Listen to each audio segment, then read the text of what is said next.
don't we get started? Welcome to the CED meeting, Community and Economic Development Committee meeting.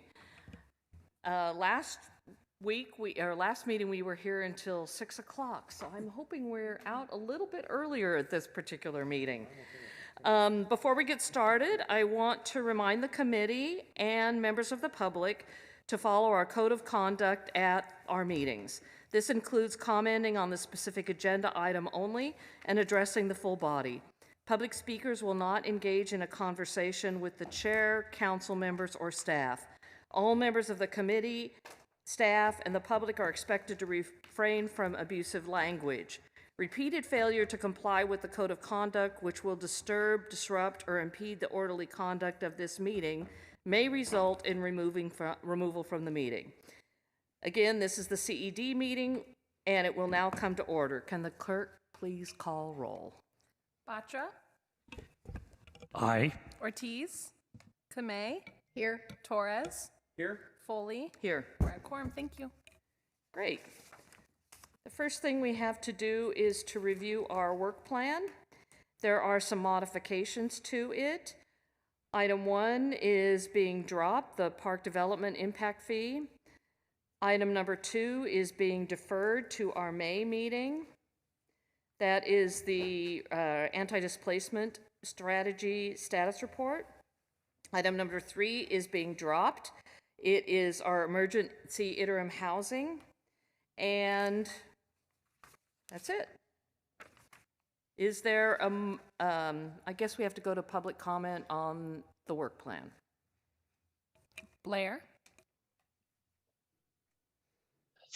Hi, thank you. Thank you that you're going to public comment. It is an important part of this process to ask for public comment at the work plan time.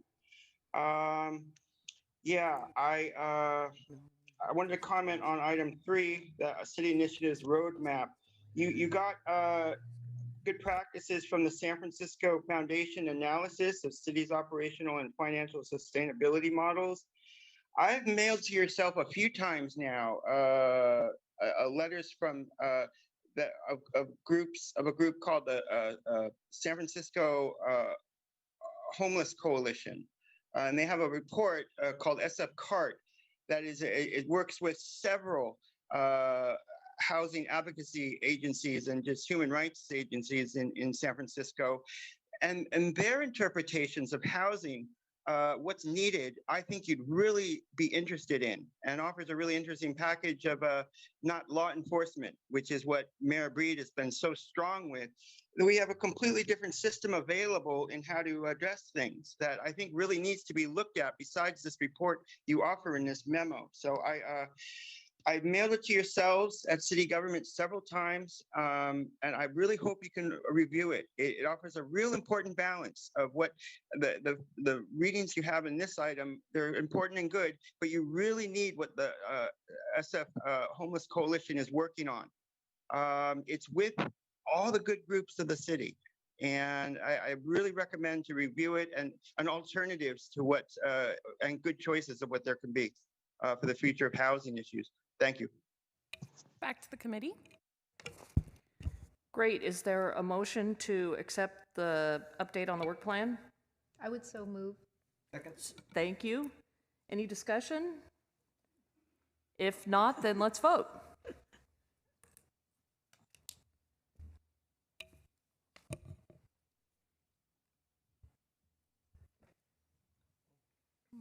And there you go. We're all able to push the button unanimous. now. Thank you. Motion carries. Thank you. Next item is we'll start our reports to the committee. The first is a local small business contracting participation annual report. And I understand Jay and Luz are here. Welcome.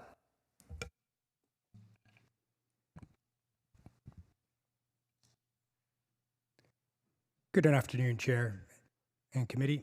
Jay Guevara, Deputy Director in Public Works, and I have the pleasure of being joined by Finance Assistant Director Luz Kofresi-Howe and Program Manager for Procurement, Lauren Profit.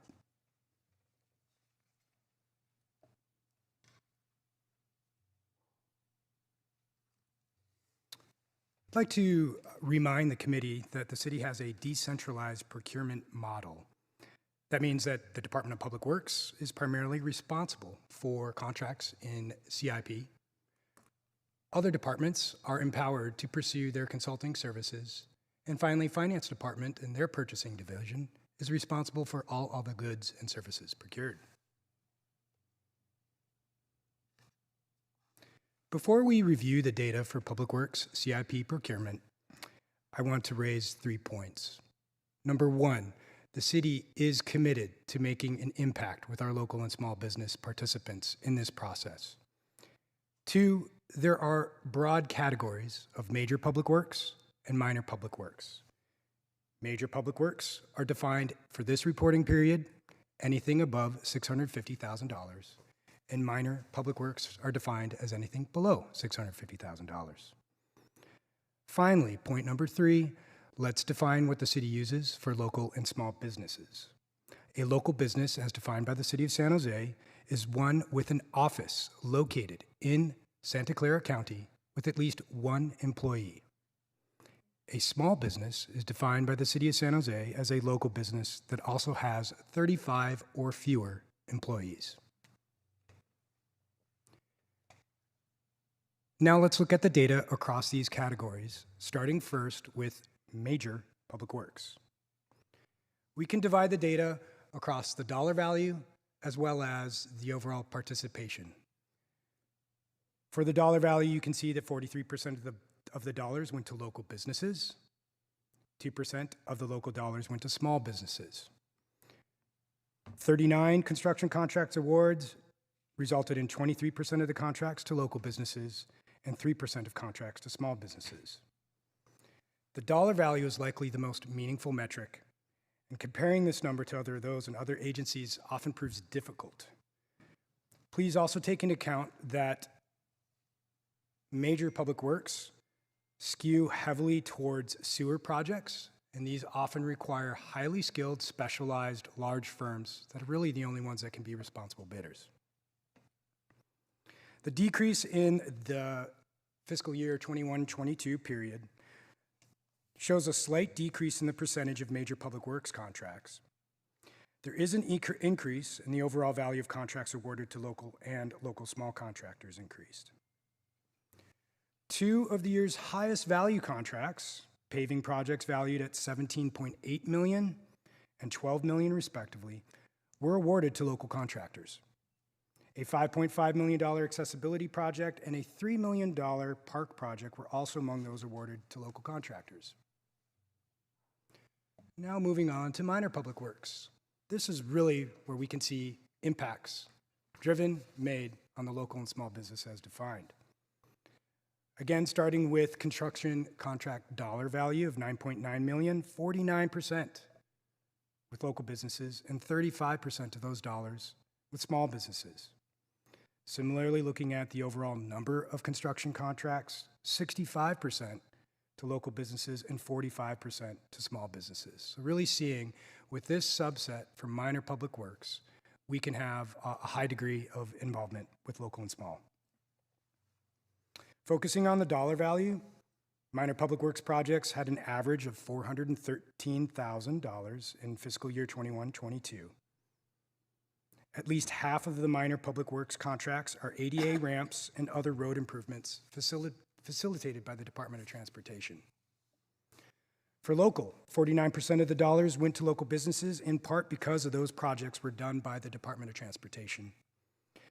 For small, 35% of the dollars went to small businesses, and our focus will continue to sustain and drive increases, primarily in the minor public works where we've been most successful in our outreach.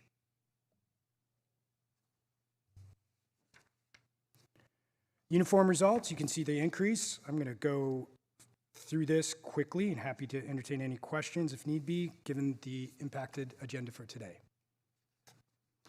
Finally, before I pass it on to Finance Department, I want to highlight, in the spirit of our impact, the outreach Public Works has performed.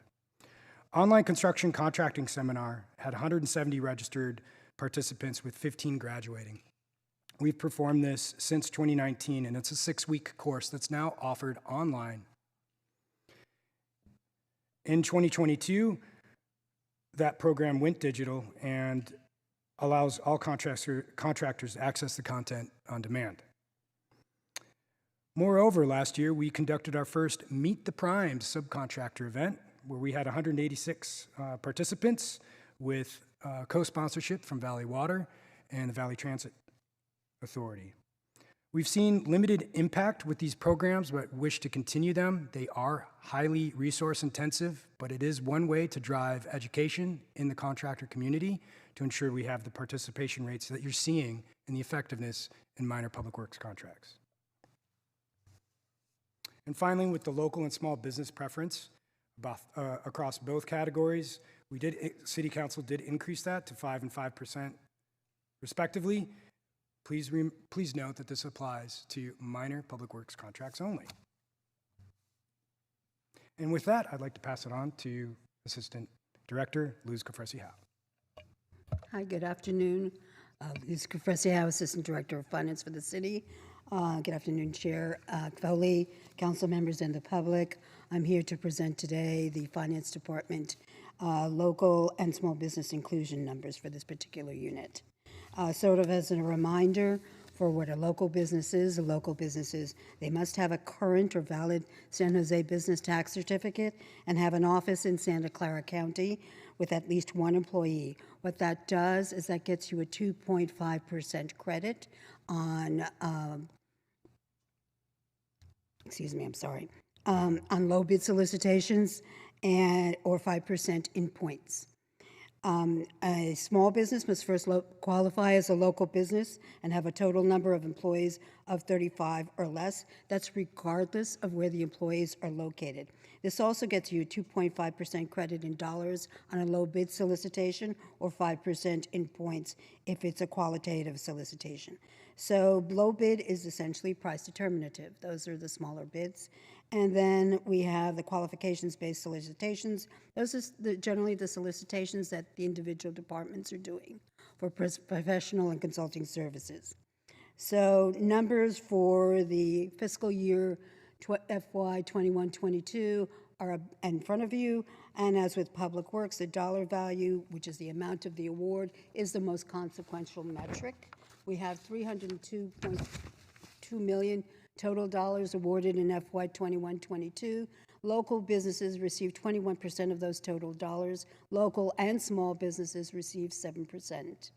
And we had total awards of 1,775 in fiscal year 21-22. Local businesses received 11% of total awards, and local and small businesses received 4% of total awards. Finally, we looked at our P-card spend as well. We looked at what the total spend was for FY 21-22. That was $13.5 million was the total spend. Local businesses got 33% of that, roughly $4.5 million out of 40,285 total transactions. So just some comments and notes on the local and small business counts. Overall counts of local and small business are actually fairly conservative, as the preference is only applied and tracked to city solicitation processes. So the local and small business preference data is not tracked for some purchases, sometimes, for example, grants purchases. Since we are not able to apply local and small business preferences to those grant-supported procurements, we don't track those. So, but I'm certain that we actually have local and small businesses participating in those as well. The variance from previous years may be due to changes in the following purchases, which are often made with local and small businesses, but where the preference does not apply. So the preference doesn't get applied to small value purchases, which are less than $10,000. It doesn't apply to emergency procurements, grant-funded procurements, as I just went through, or public agency or cooperative purchases. And the variance for total counts may be due to the changes in some consolidation. We are now doing many more multi-package procurements. Basically, that's just better leverage our purchasing power and streamline how we're doing purchasing for the city. And also the types of procurements that are done annually. And procurements can vary annually based on city need. And here are the total awards. Once again, the really more important number is the dollar value that I presented on the previous slide. And so what does financing do to encourage participation by local and small businesses? So we have a number of touch points. We do work collaboratively with the public, with many of our partners at Public Works and the Office of Economic Development. In July 2022, we developed and presented a webinar in multiple languages for the public on doing business with the City of San Jose. The webinar described the city's procurement process. And then we also have public resources. We have a website where our folks can come to our website on purchasing and procurement and click to our many resources and information and flyers that'll help you understand exactly how you can succeed with the City of San Jose. And then finally, we also have an e-procurement process that's pretty thorough. It is one of the ways that you can participate with the City of San Jose with the larger procurements. They have great training resources there. They have individual training specific to individual procurements, specifically for the City of San Jose. Those are offered twice a week. And they also have a very robust help desk that you can either email or telephone. And my last point will be to talk just a couple of seconds on the disparity study.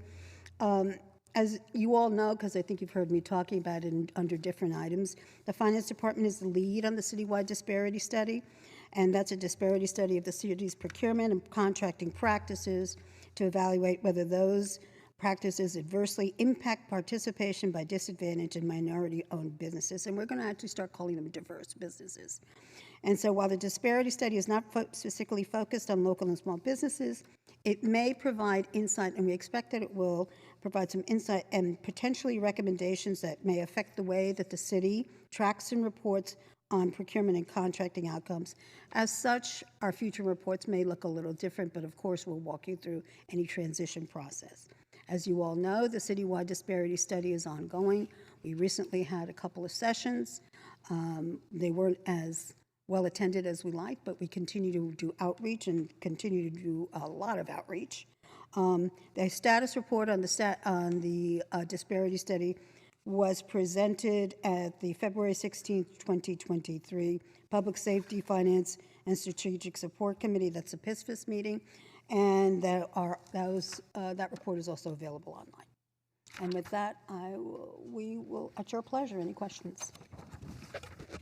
Thank you for that presentation. Let's go to members of the public. There are no hands up. Oh, Great. no hands up. Sorry. Okay, then I will go to Councilmember Kamei. Vice Mayor Kamei. Sorry about that. Thank you so much. Thank you so much for your work. This is really good information. I thought that the Khan Academy and the Primes event and all of the outreach that you're doing is definitely helpful. I was curious as to why the preference, when it went from 2.5 to 5%, why was it only minor? And I understand that, in terms of the large public works projects, you need responsible bidders. But it seems to me that we would want dollars to remain in San Jose, and, giving that local preference is important. So that's just, a question that I have in terms of major, minor. The other question I had was, why only 5%?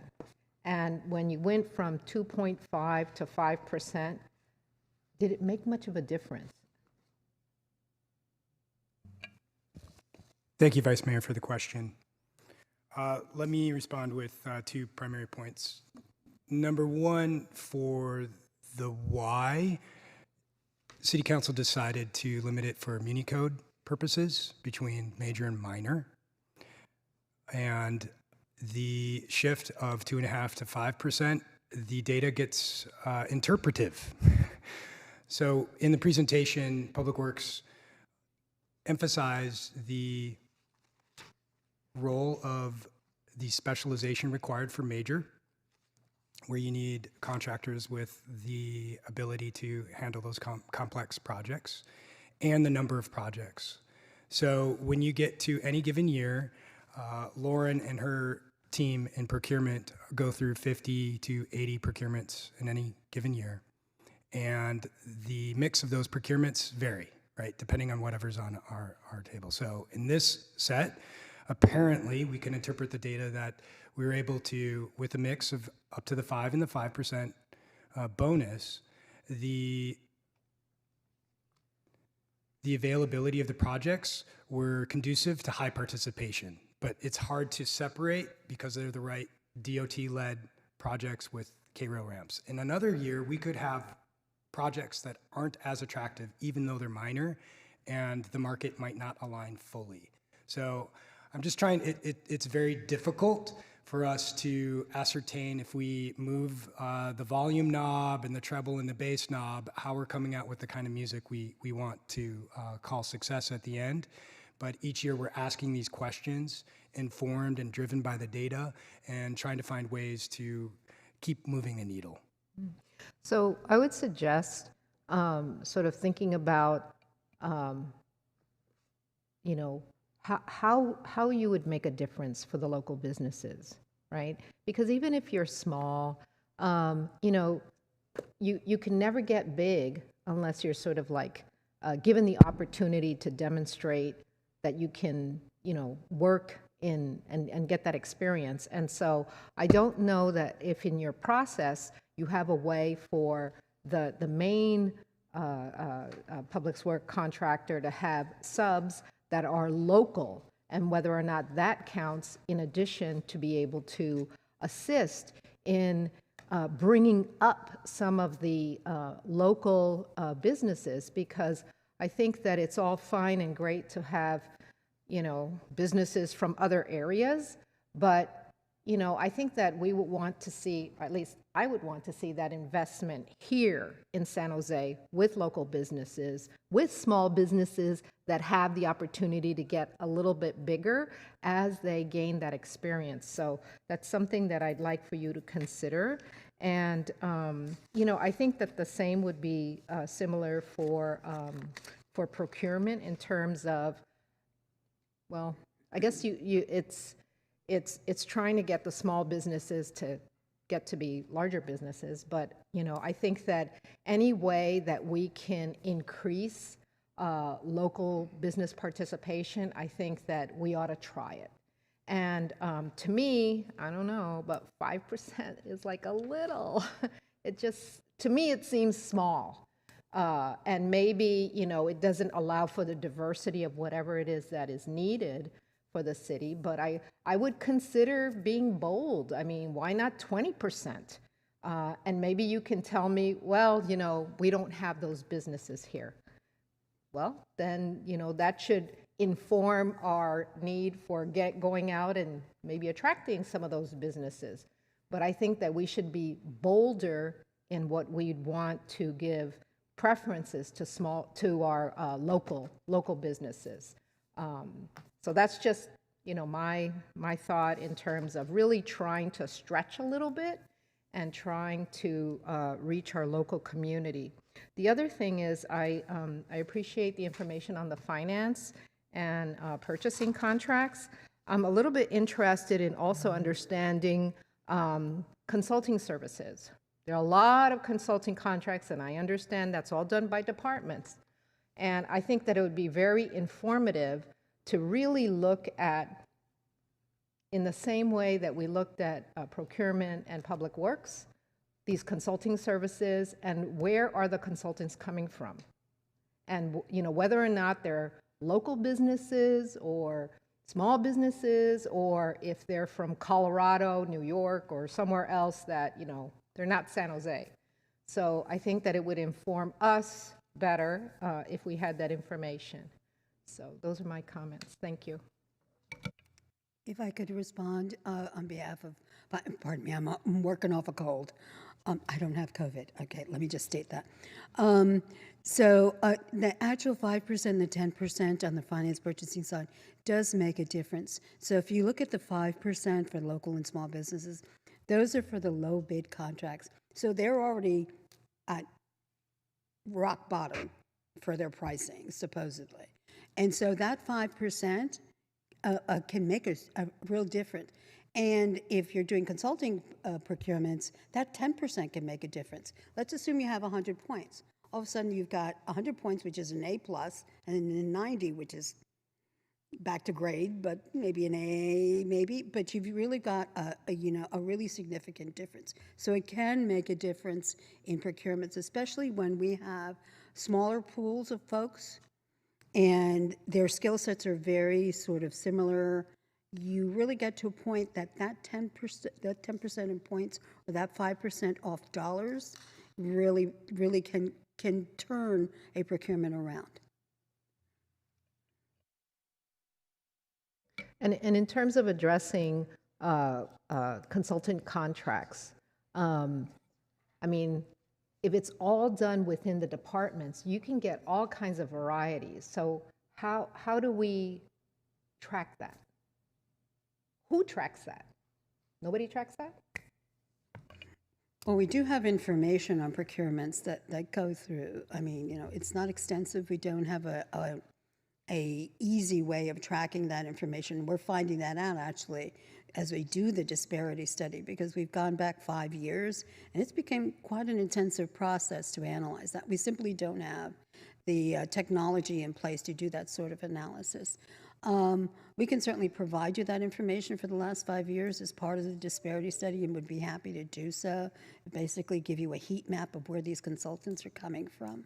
That would be terrific. Yeah, so we can certainly do that as part, and I'll make that ask today. And so, but once again, we use Bedingo as a tool.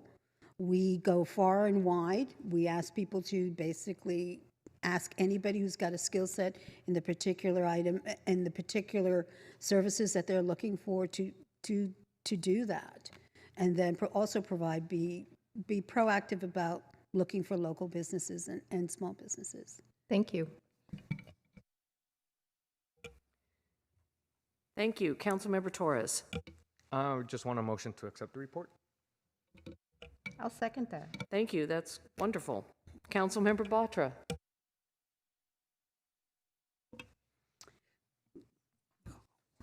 Get clarification on your definition of the local versus not local.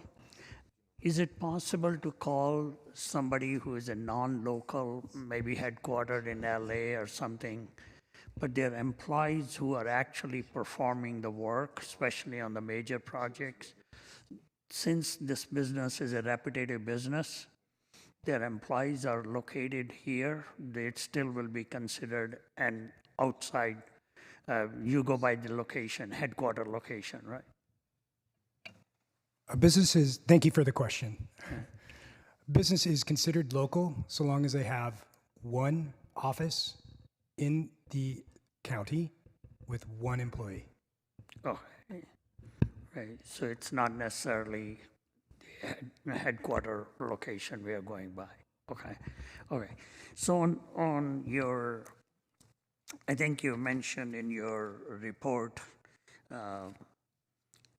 and the section concerning that, and the table 2 before that, you talk about that you have always given these numbers by saying who you assigned the contract to, but the subcontractors who may have been used by the major contractor, you haven't been able to collect the data, but you're looking into collect, because that would be really the real reflection on how much business we are really giving it to the local entities, right?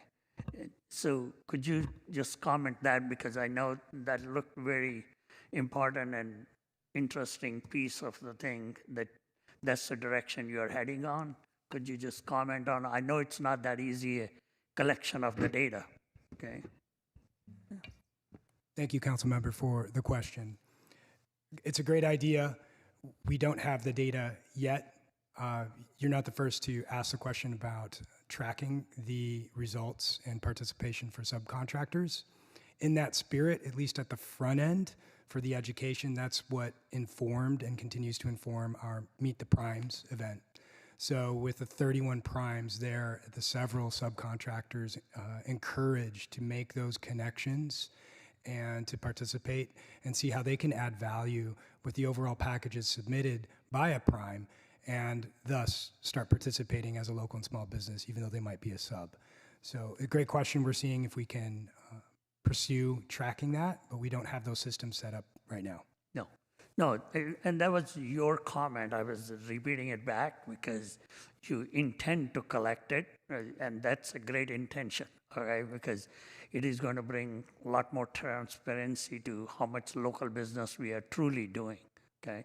So I appreciate that effort, and good luck with it. It's not an easy job to collect, along with all the other stuff you're doing.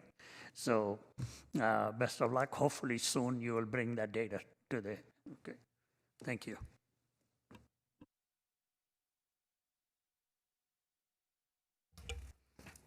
Thank you, got distracted with all my buttons up here. I'm not sure which one I'm supposed to be pushing.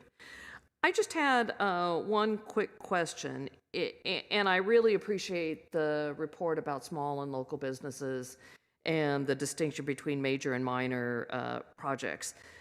But I have a question about things that might be standing in the way from small businesses, and that is bonding capabilities. Do we require these small businesses to have a certain level of bonding or ability to be bonded so that the project gets completed? Thank you for the question. I'm Lauren Profit. I'm the CIP Procurement Manager. Yes, the city requires bonding on public works construction projects. For minor public works contracts, we don't require a bid bond. However, per the Muni Code, we require a performance bond in 100% of the contract amount, and per state law, we require a payment bond in the form of 100% of the contract amount. Okay. So yes, bonds are a required part of all of our public works contracts. Okay, so you require a payment and performance bond. You said minor. We don't do that on the major projects either, or as well? I'm sorry, for minors, we don't require what's called a bidder's bond, which is a bond that gets submitted at the time of bid. We do require that bond for major public works submittals. Oh, I see. That's the distinction. Okay, very good. So we're requiring of larger companies the same bonding requirements. It just is scaled to whatever the scope of work they're doing. Absolutely, yes. Okay, that's the only question I have. Thank you. Thank you for the presentation. Let's vote.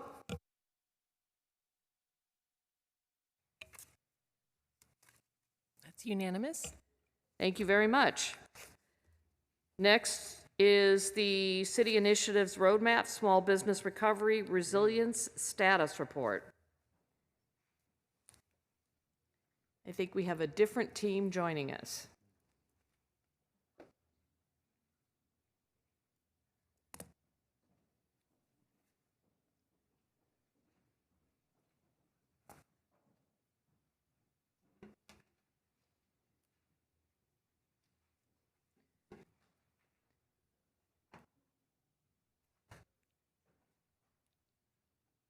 Welcome. Thank you. Okay, good afternoon, Chair Foley and council members. I'm Blag Izalalich, Deputy Director for Business Development with OEDCA, and I am joined this afternoon with my colleagues, Vic Farley and Nathan Donato Weinstein.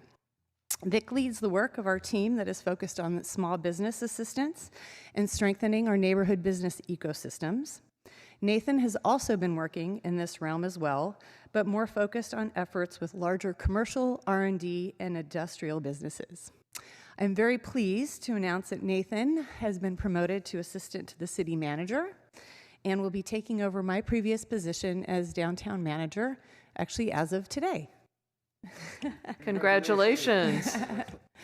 Our presentation today is divided into 3 parts. First, some facts and figures around the team's work from July 2021 to date.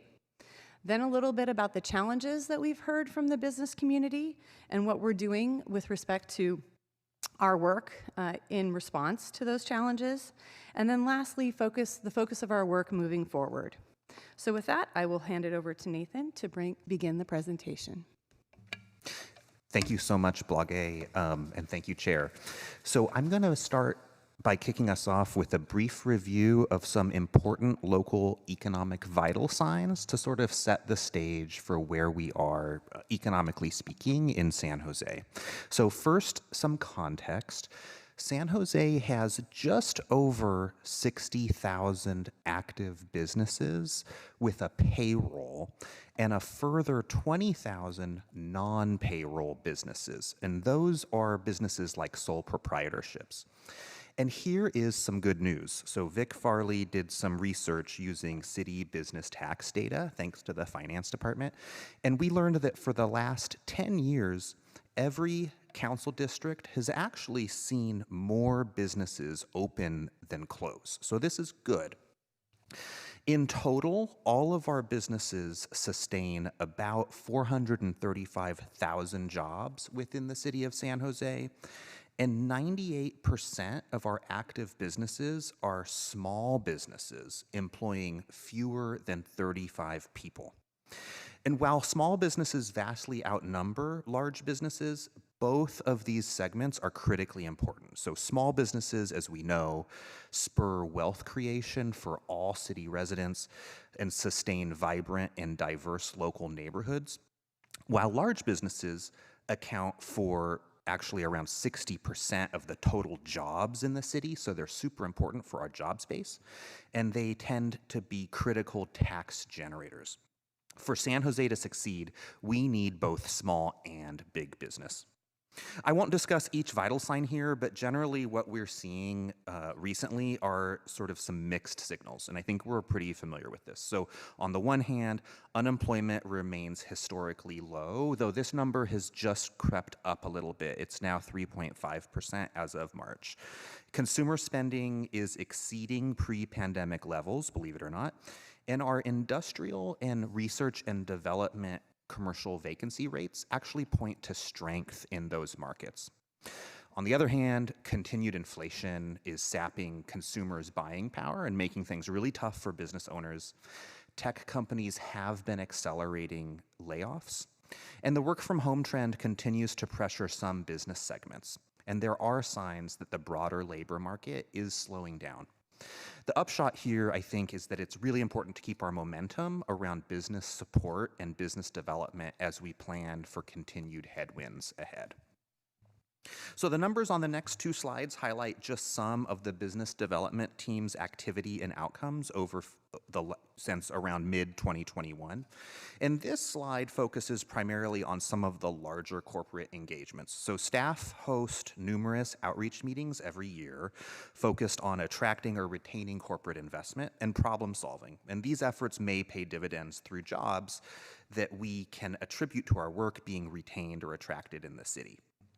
We're also proud to manage the foreign trade zone in our region, with participating companies generating a huge amount of economic activity through it. And the FTZ provides a way for companies, primarily manufacturers, to optimize their operations and reduce, delay, or eliminate foreign duty costs. I mention this because it's one of the key ways that our region can remain competitive on the national and international stage.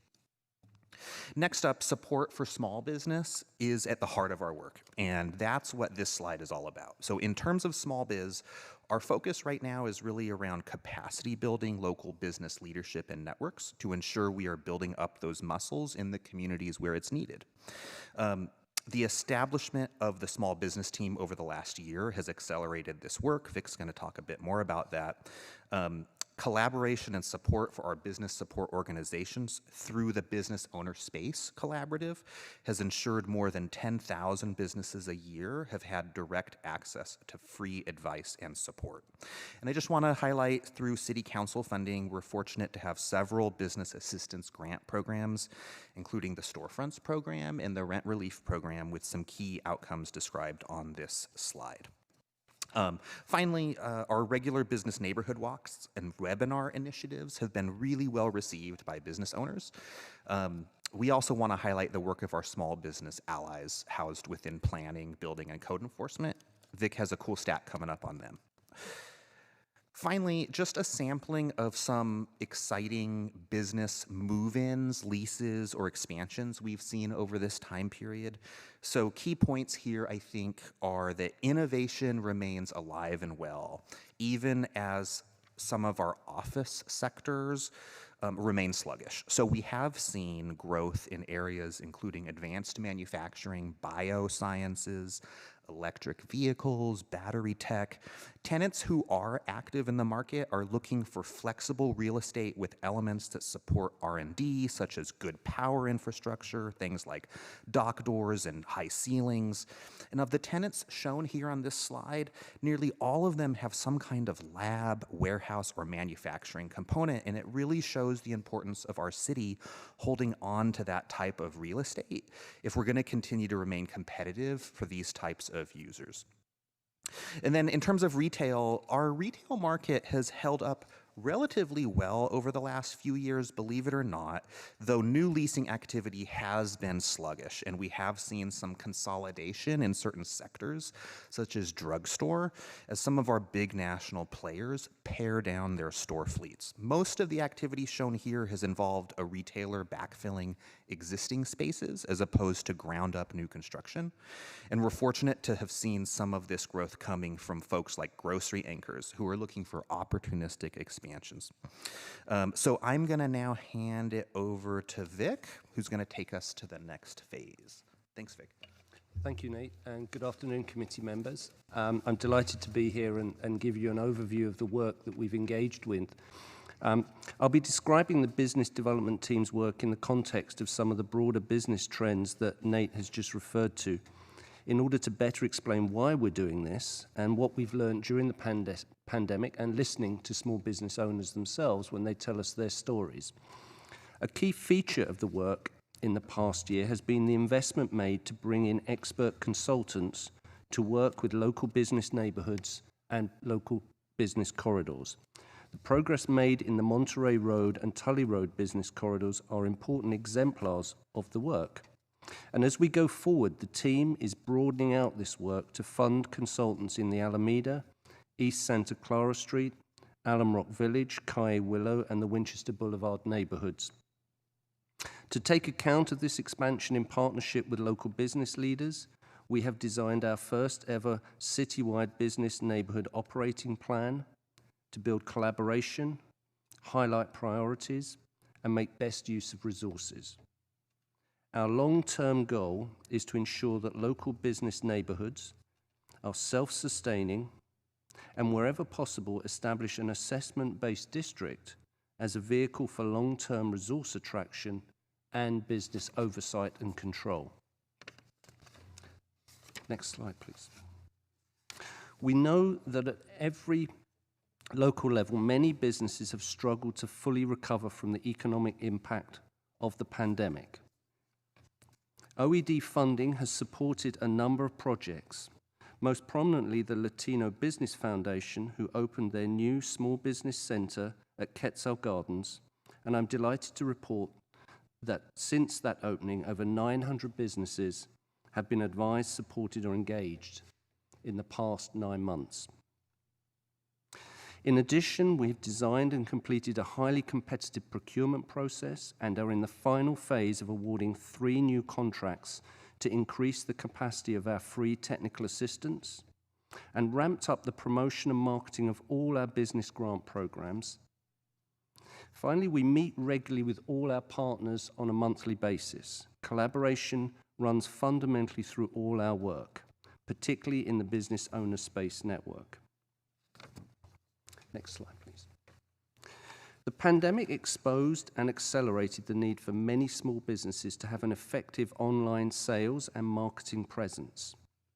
For many local small businesses, the pandemic triggered a physical closure that resulted in a decline in customers and uncertain cash flow. In response, OED's strategy centered on expanding the city's engagement with business owners by introducing, as Nate was mentioning, our popular Biz Walks, conducting interviews, hosting webinars on key topics such as access to capital.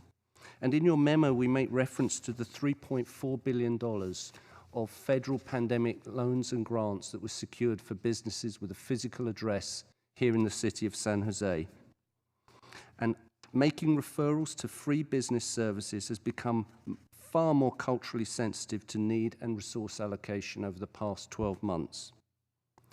The outcome has been a substantial increase in application for all our grant programs, in particular our storefront grant programs, and we're delighted with the progress that has been made in this area. Next slide. So whether you're a small or a large business, the team directly supports major projects and investments across San Jose. Examples include the emerging new EV battery technology in North San Jose, sustaining our manufacturers also in North San Jose and the Monterey Road, and facilitating the permitting process for major tech investors such as Adobe and TikTok.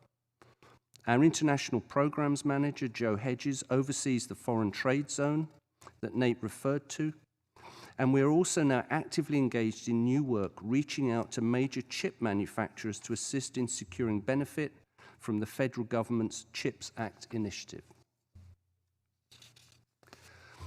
Over the past 10 years, we've seen the importance of permitting and the efficiency within which the city can respond to individual business need. And I'm delighted to inform you that our two PBC colleagues, partly funded by the Office of Economic Development, known as the Small Business Allies, celebrated 10 years of service this March. They've assisted over the past 10 years just over 11,200 businesses.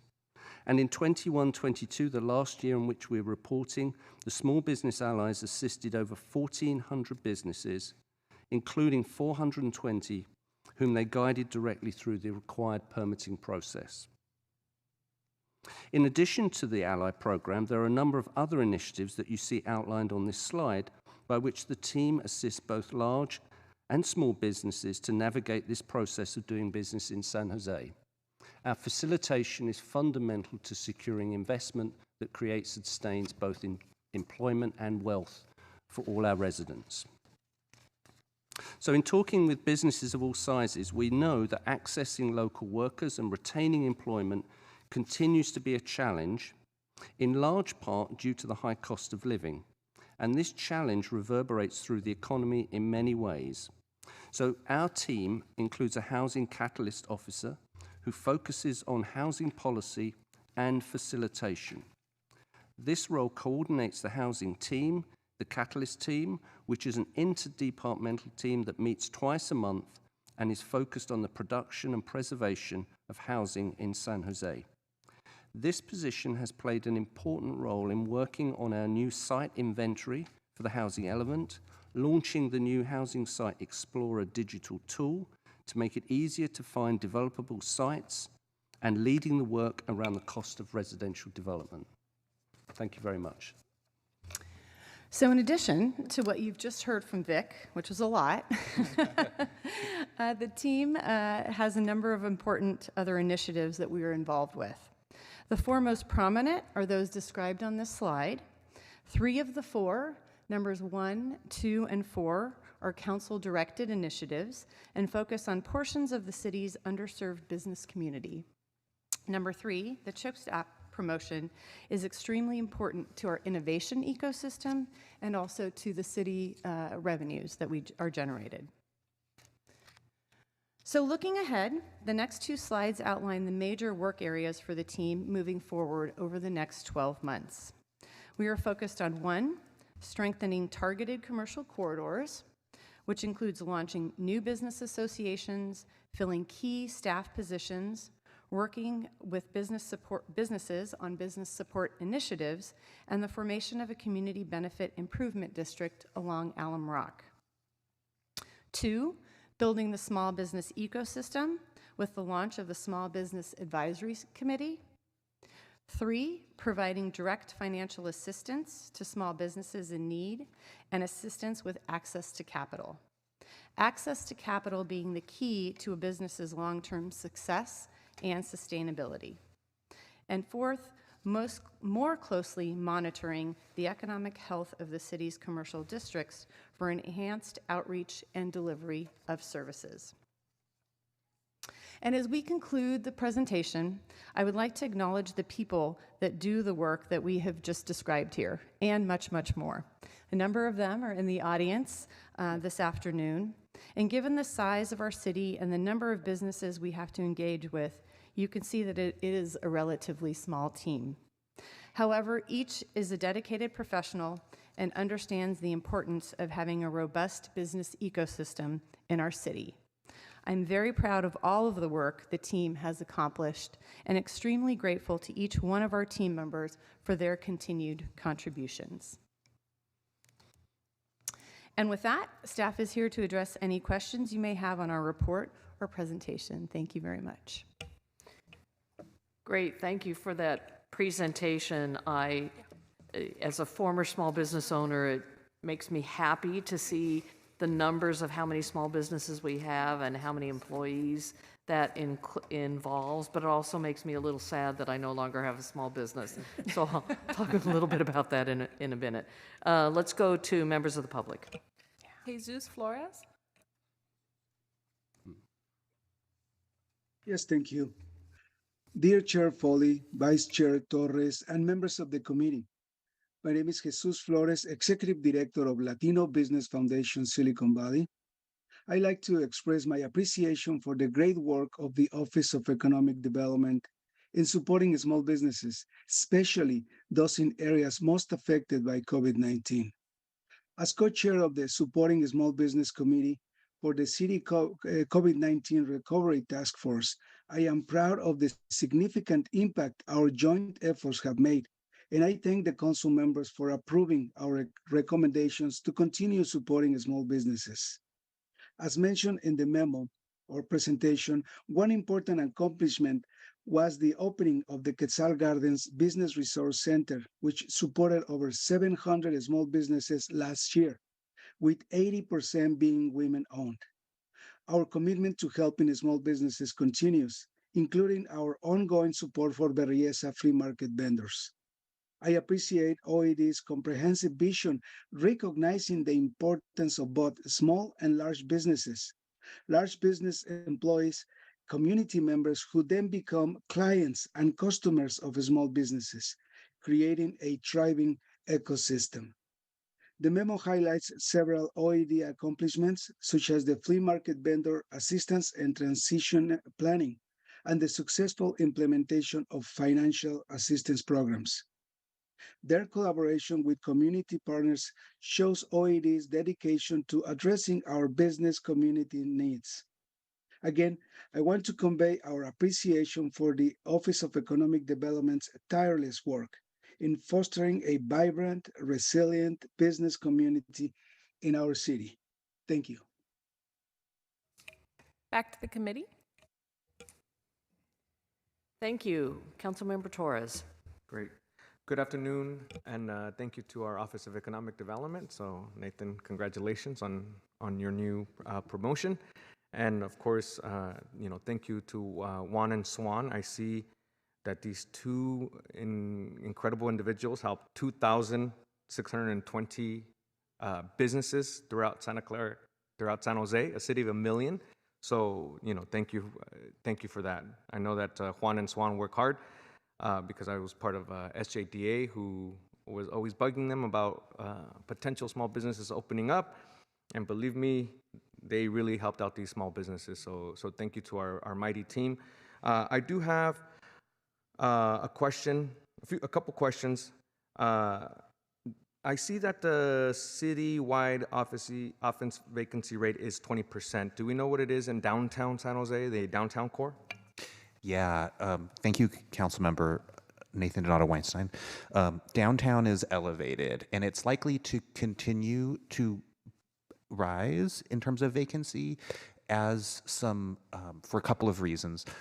There are some tenants that seem to be downsizing, consolidating as their renewals come up. The other piece is that we have some large projects coming online that are going to increase the denominator in terms of our building base. And so the largest of which is J. Paul's 200 Park, which is going to bring 1 million square feet online downtown. and it is not yet leased.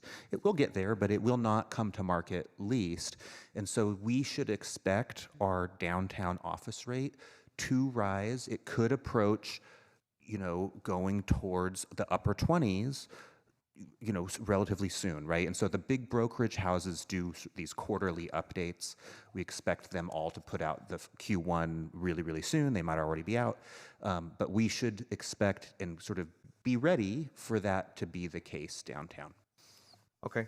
So we know that it's 20%. Thank you for that, by the way. We know that 20% is citywide, but we don't know the exact number of what it is. Downtown, I can give you, downtown is around 25. And I do have Cushman and Wakefield's downtown numbers up for Q4. Okay.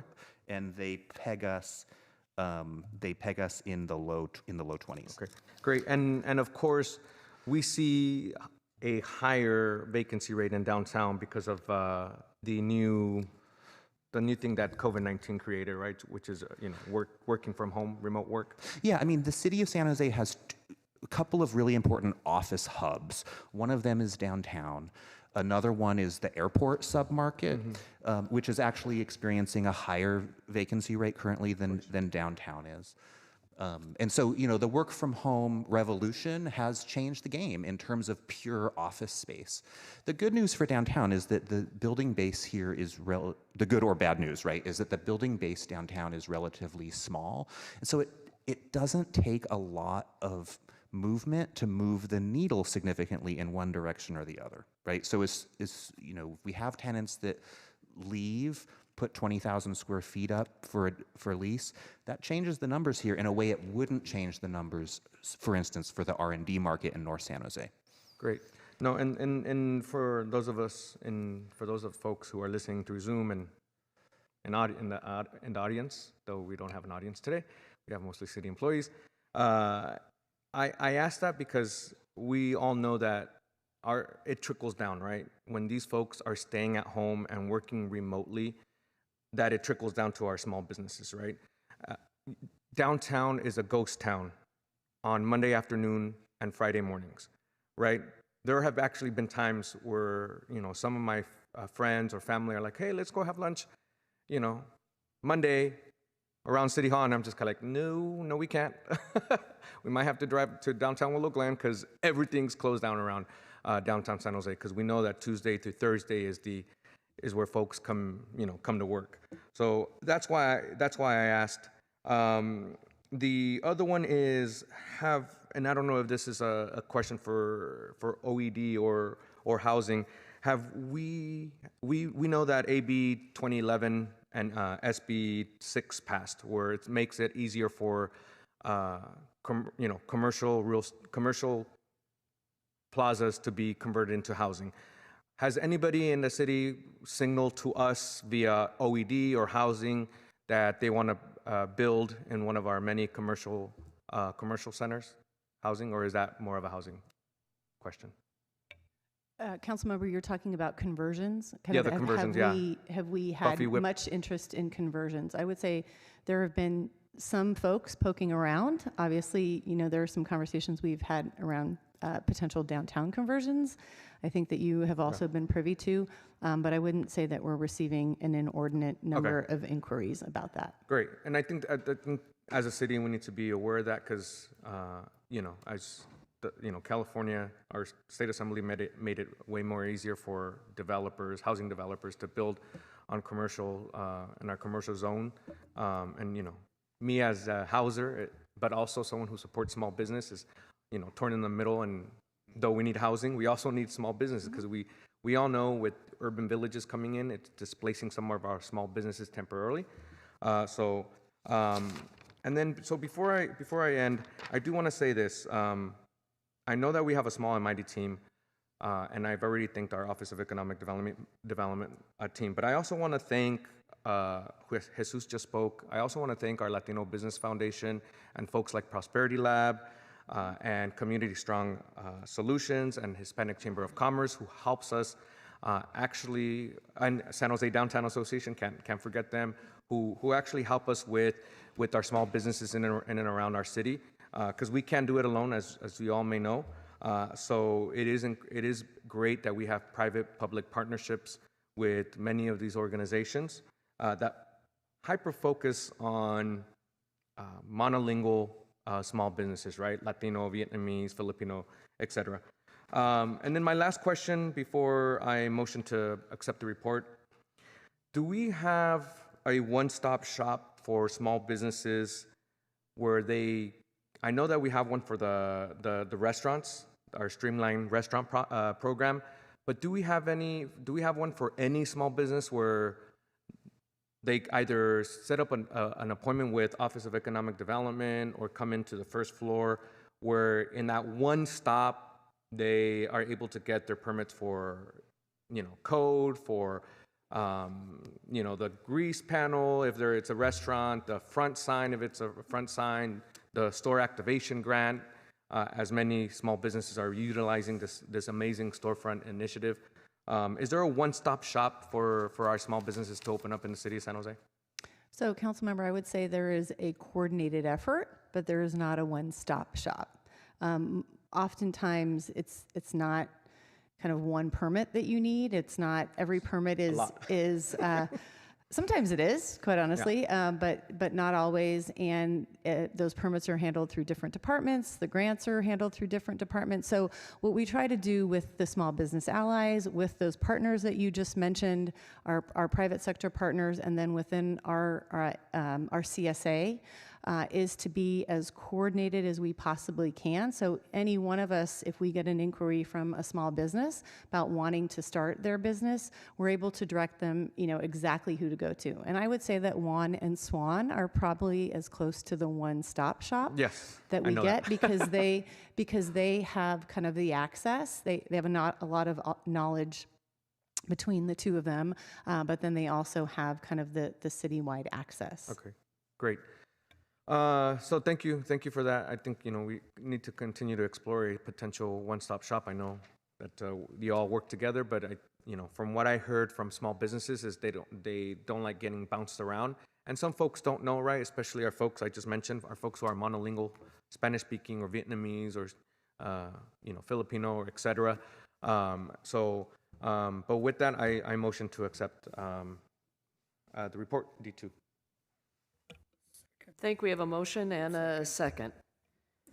Thank you. Councilmember Batra.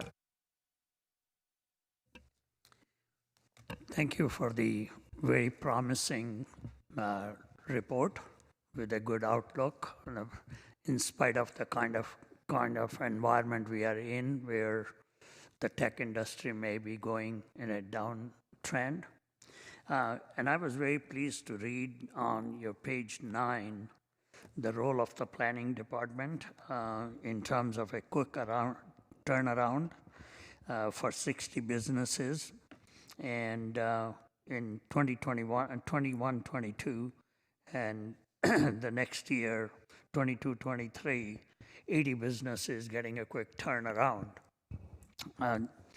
That's very impressive because normally you get the not very complimentary report saying that the processes in San Jose are too complicated for us to be able to get things around. Being able to use the word quick turnaround, I think it's worthy of congratulations, kudos. And I hope you keep doing that, more of it. So we want to see that turnaround there. I got a question regarding the international business development.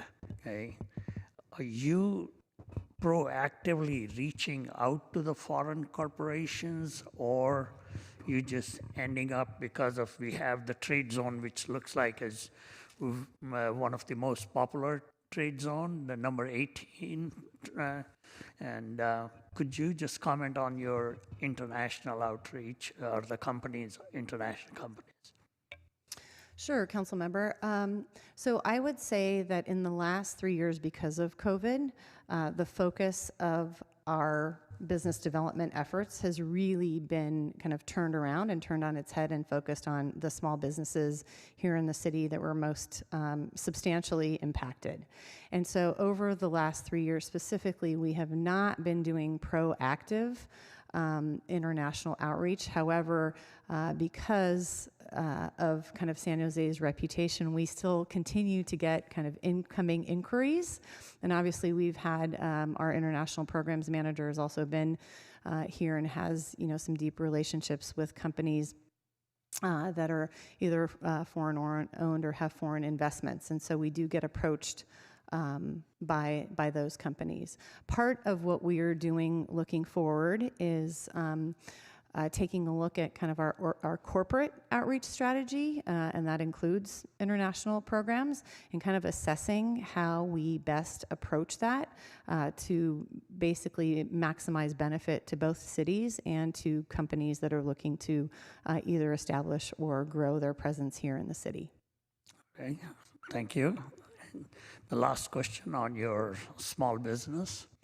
In the small business arena, are we seeing any movement from a small business which was located in the region but not in city of San Jose, actually moving from Santa Clara or Cupertino or anywhere, coming into us because of the interdependence they have with the other co-located business?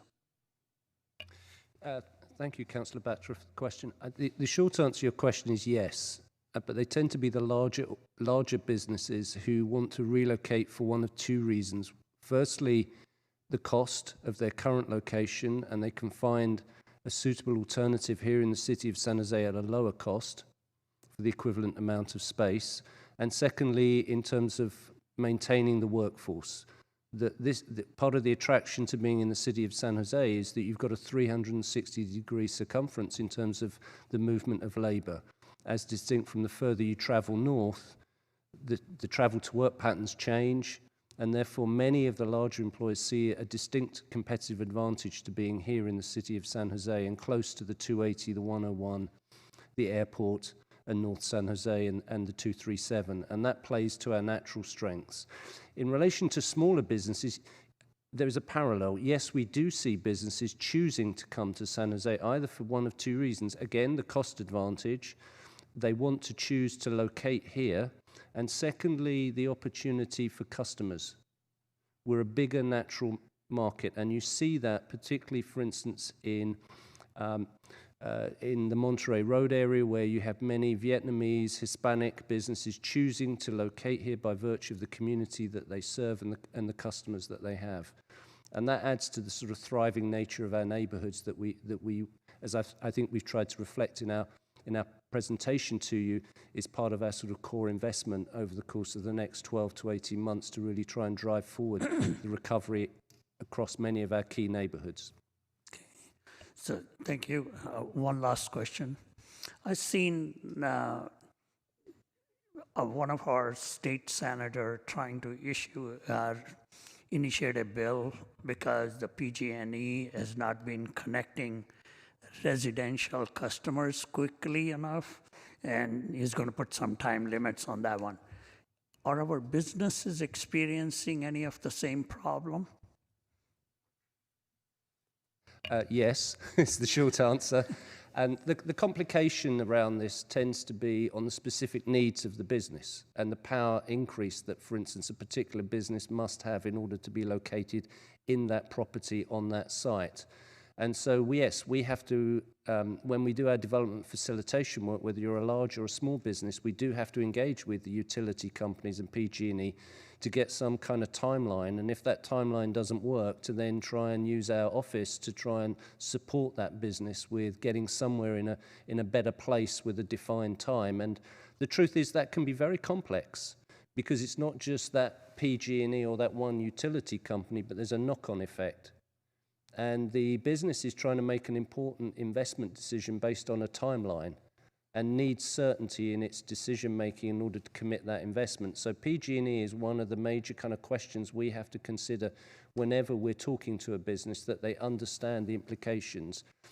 If there's a slight upside in my answer to you, Councillor Batra, it's that it's not unique to the city of San Jose. Many other jurisdictions face the parallel same questions, and therefore we have to operate in a similar environment to many others. But I think that we would want to see a big improvement in PG&E, because that does affect the overall competitiveness of Silicon Valley. and California in general. Yeah.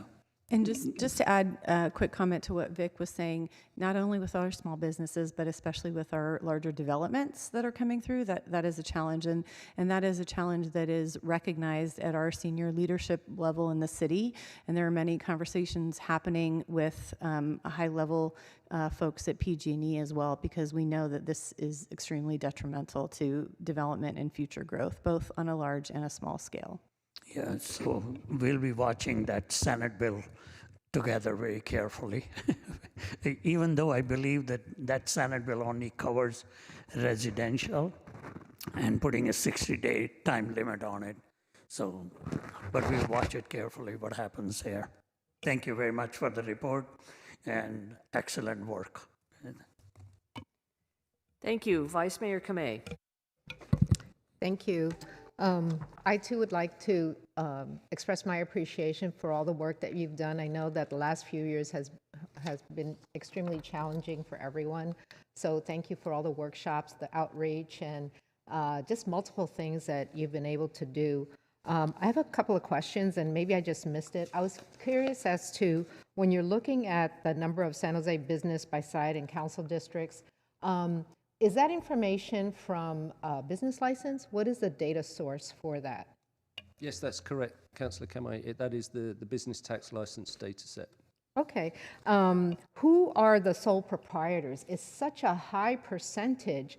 You know, I was thinking, gosh, you know, if we had a few of them just had to come over to be part of the downtown or, you know, I'm just curious. Councilmember Torres already mentioned, you know, the work from home type of a situation that many of us encountered during the pandemic. Is that what we're finding, that, you know, they're no longer in need of an quote unquote office and they're doing office from home? And is that something that's seen? I was just curious about that. Well, I think it's fair to say that we can go back 10 years and see that being a sole proprietor has been a significant number across all 10 council districts. It's not a new phenomena. It is a growing trend. And there's an upside to this because today's sole proprietor is tomorrow's small business. That's right. So it is our runway. And to me, it's an indicator of our economic health that we've maintained the desire from people who live in this city to want to start a business. Yeah. And they do so clearly in a way to mitigate or minimize the risk of failure by starting at home and experimenting and developing that skill. And we see that not just in office service-based, but almost any form of skill-based as well. And we begin to see some really interesting examples in the broadest sense around food, around horticulture, around personal services. It's a very dynamic feature of living and working in the city of San Jose. It's a real positive, and that's why we wanted to show you that table in the memo, to get a sense that every council district has a really significant number of home-based businesses. We also know, in terms of, just to sort of elaborate the point, when we look at a district, we've kind of got 5 metrics. You didn't ask me the question about metrics, but I'll kind of try and answer it because I think it influences our understanding of who's the sole proprietor, which is the average age of a business. How long has that business had a license at the same address? And we have an average for the city, which is just under 11 years. So we know when we apply that number to sole proprietors, we can see whether you're above or below that number. We also know how many is a volume. You have the volume in the memoranda, so we know, we have a sense of how that volume moves over the course of the life. And we also have a sense of how many businesses own their property. And that's an indicator of issues around how you manage your risk and how you have the potential to grow. So those are the kind of questions we try and look at when we delve more deeply into that data set around sole proprietors. Because from a small business point of view, someone who's trying to encourage entrepreneurship, I view that as a huge positive for every council member to know that you've got that really strong backbone of home-based businesses in your area.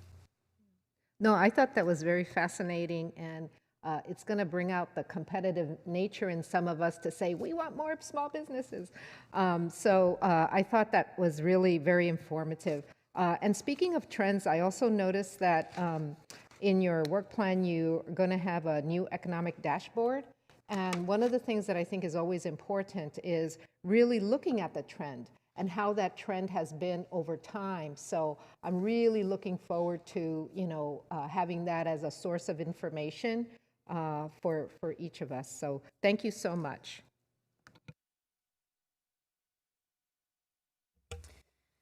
Thank you, and thank you for your presentation. Again, as a former small business owner, I'm really love to see these numbers, and particularly the sole proprietorship and the micro businesses. These numbers are based on businesses who have a business license with us, correct? Do we have any read on those who operate as businesses without a license? No, is the short answer. It's something that, if resources permit, we would love to do a survey. But no, I think it's fair to say we cannot give you a number or a range. Well, because they're in hiding. They're not. They're not easy for them to find unless you're looking at franchise tax board tax returns or something, some filing like that of some state or federal filing. I think it was very interesting when the finance department about 2 years ago ran an amnesty, and we saw an uptick. And I think it could be that a conversation point that we take away from this afternoon is to talk to our finance colleagues and see whether there's a point of analysis there with how the amnesty brought out businesses that perhaps have existed but hadn't been official in the licensing process. Right. I think being a business with a business license, it means that you actually expect some service from the city. And many small businesses, particularly sole proprietors, don't know what we can do for them. So they may be thinking, well, that's a big expense. I mean, frankly, I close my business, but I'm going to still have to pay a business license tax, and I don't have any employees, but my corporation is open, so I have to still pay the fee, which actually is problematic.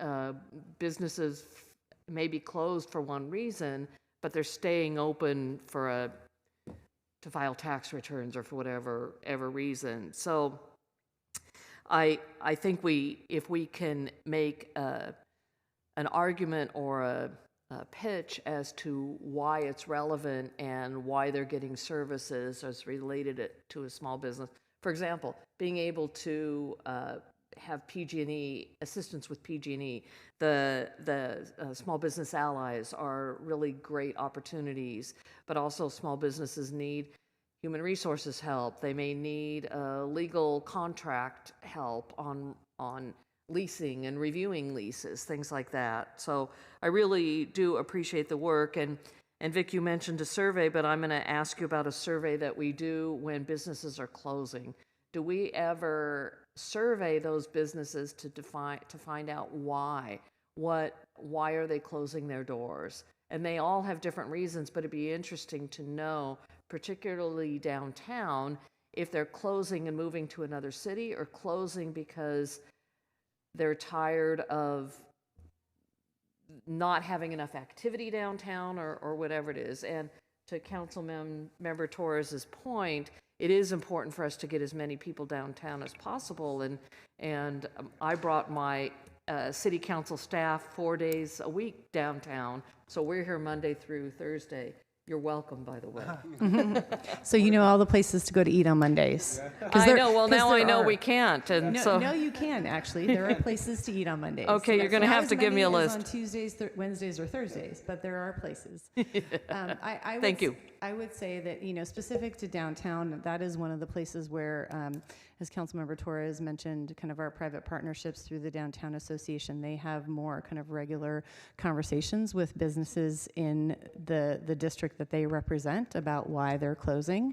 I would say that we are also getting better. I mean, it's difficult to know oftentimes when a business closes, and as you just described, it's not obviously readily apparent through our business license tax data that a business is actually closed or what the status of that business is. So We have been trying to do our best as we hear that people are closing to talk with them about why. And I think that is one of the things that we want to fine tune as we continue our work really focused on the small business community. So your point is well taken. Thank you. It's just the small businesses, we're all up here saying this, they are the backbone of our city. And small business is one person, it's up to 35 people.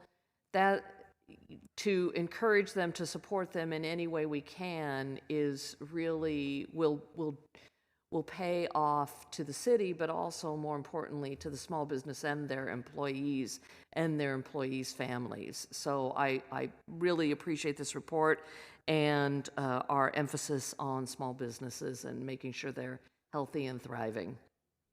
Just one quick plug before we leave, which is that May 12th, we are going to be having, I think you all probably have a save the date, but May 12th, we're going to be having an event at the Rotunda in kind of in conjunction with Small Business and Entrepreneurship Month. And so you'll all be receiving an invitation. We'll have a couple of panel discussions and resources available for our small business community. Great, look forward to it. Thank you, let's vote.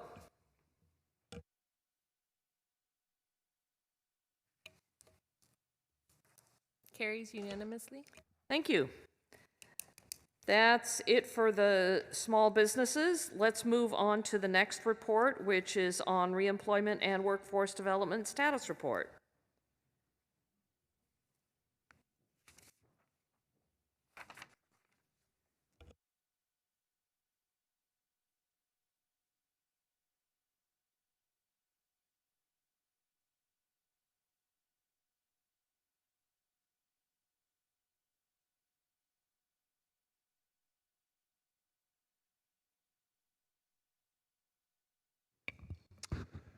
Good afternoon, Chairperson Foley and City Council members. I'm Jeff Ruster with the Office of Economic Development, and I'm joined today by Monique Melchor, who is the Director of the Work to Future program, and Sangeeta Dural, who is the Operations Manager for the agency.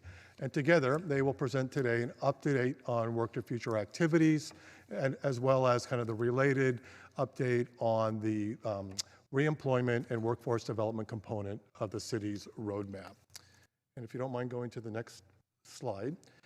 And so this slide talks about the unemployment rate for the city of San Jose relative to the United States and goes back about 12 or 14 months.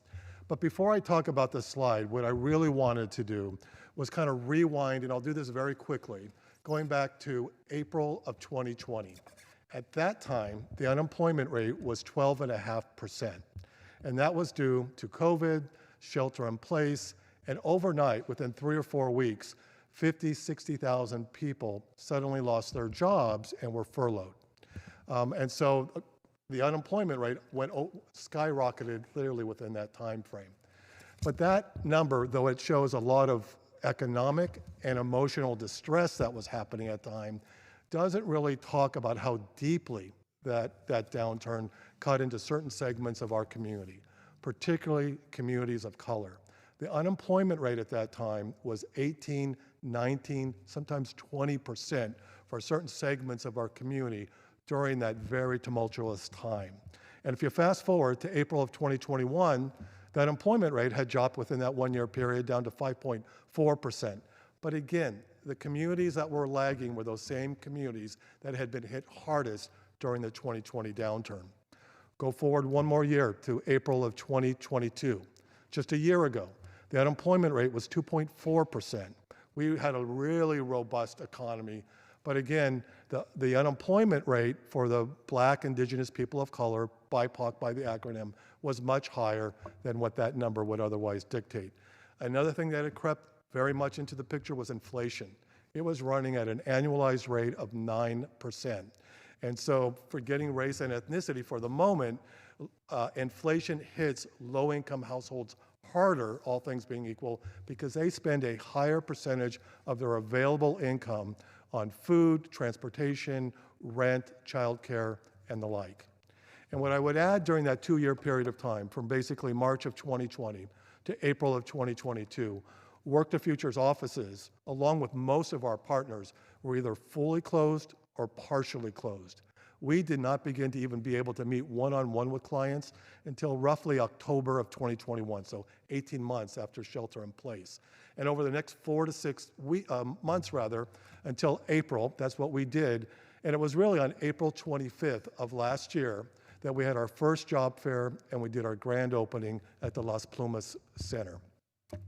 So now you can see from this slide that the unemployment rate is layoffs principally again in the high-tech sector, and so being much higher than what that number would otherwise dictate. And though inflation has come down, it is running at about 5%, which is still about 3% higher than the Fed's target of 2%. And so in my own mind, at least, when I look at kind of how the bottom fell out of the economy and who was at most vulnerable at that time, as we went into 2021, those populations that lagged in the economic recovery, or in April of 2022 last year, you had this very low unemployment rate, but there was large segments of our population that historically has been the case that did not ride that wave of economic prosperity. And now in 2023, we have this uncertain kind of easiness, jitteriness, and we all know who kind of suffers initially. It's going to be those lower income, lower skilled workers that are going to lose their jobs first or have their hours reduced.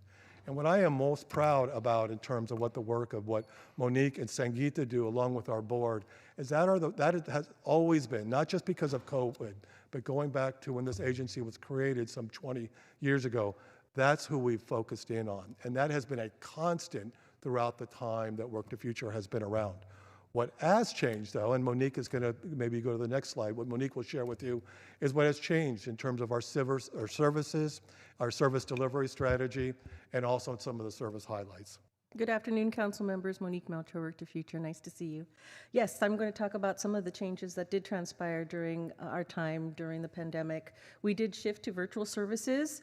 As you're aware, we had to go into a situation that we've never experienced before, and that was being, made sure that we were safe, but staying indoors. So we did a quick shift to virtual services. With virtual services, we were able to enroll, do case management, do training services, workshops, things that individuals didn't necessarily get to take advantage of in a virtual setting. So because of the pandemic, we found ourselves in a different time, different way of providing services. So we were able to do it all online. That being said, we're now doing a hybrid model. So we've taken advantage of being able to do that for those individuals that can't necessarily come and see us in person. So we can now provide the services in person and virtually online, which makes it a lot easier for individuals that may have impediments to transportation or just, difficulty coming into our one-stop center. So we now provide services online as well. Work to Future also moved from its south side location to the east side of San Jose at 1608 Las Plumas, to the east side. And we actually started, I don't know how many, 20 years ago on the east side, so it was great to be back. We onboarded new service providers, so there was a lot of change internally going on while the pandemic was happening, so it was really a different way of providing business where we were all just connecting virtually. But we had onboarded Equus and International Rescue Committee as our service providers, and we also rolled out a younger youth program. Typically, we serve out-of-school youth 18 to 24, but we also decided we were going to include in-school youth at 16 to 21, so we're doing that now. And then, of course, we realized, and with the move, we were going to have new community partnerships being built, getting to know us all over again, in a sense, because we moved and we wanted to make sure we were being tied to, that area, so to speak. So Conservation Corps is a great partner that we're working with. Job Corps, Metro Ed has been an outstanding partner. And we're actually doing co-enrollments on site now because we don't have the pandemic in place anymore, so we can actually see individuals in person. So we try to do co-enrollments on sites where we have a physical location, a physical presence rather, and we receive referrals specifically from Metro Ed, Conservation Corps, the Hub, and other agencies that we also work with, which also includes Prosperity Lab and the San Jose Latino organizations. I'd like to go to the next slide to give you a little bit of information about Work to Future in general. For all of our new board members, I'm not sure if you know this, but council members rather, we do serve San Jose. It's our biggest municipality, but we also serve the cities of Campbell, Los Gatos, Montessorino, Saratoga, Morgan Hill, Gilroy, and the unincorporated areas of Santa Clara County. So San Martin is unincorporated, so that gives you kind of an example of what that means.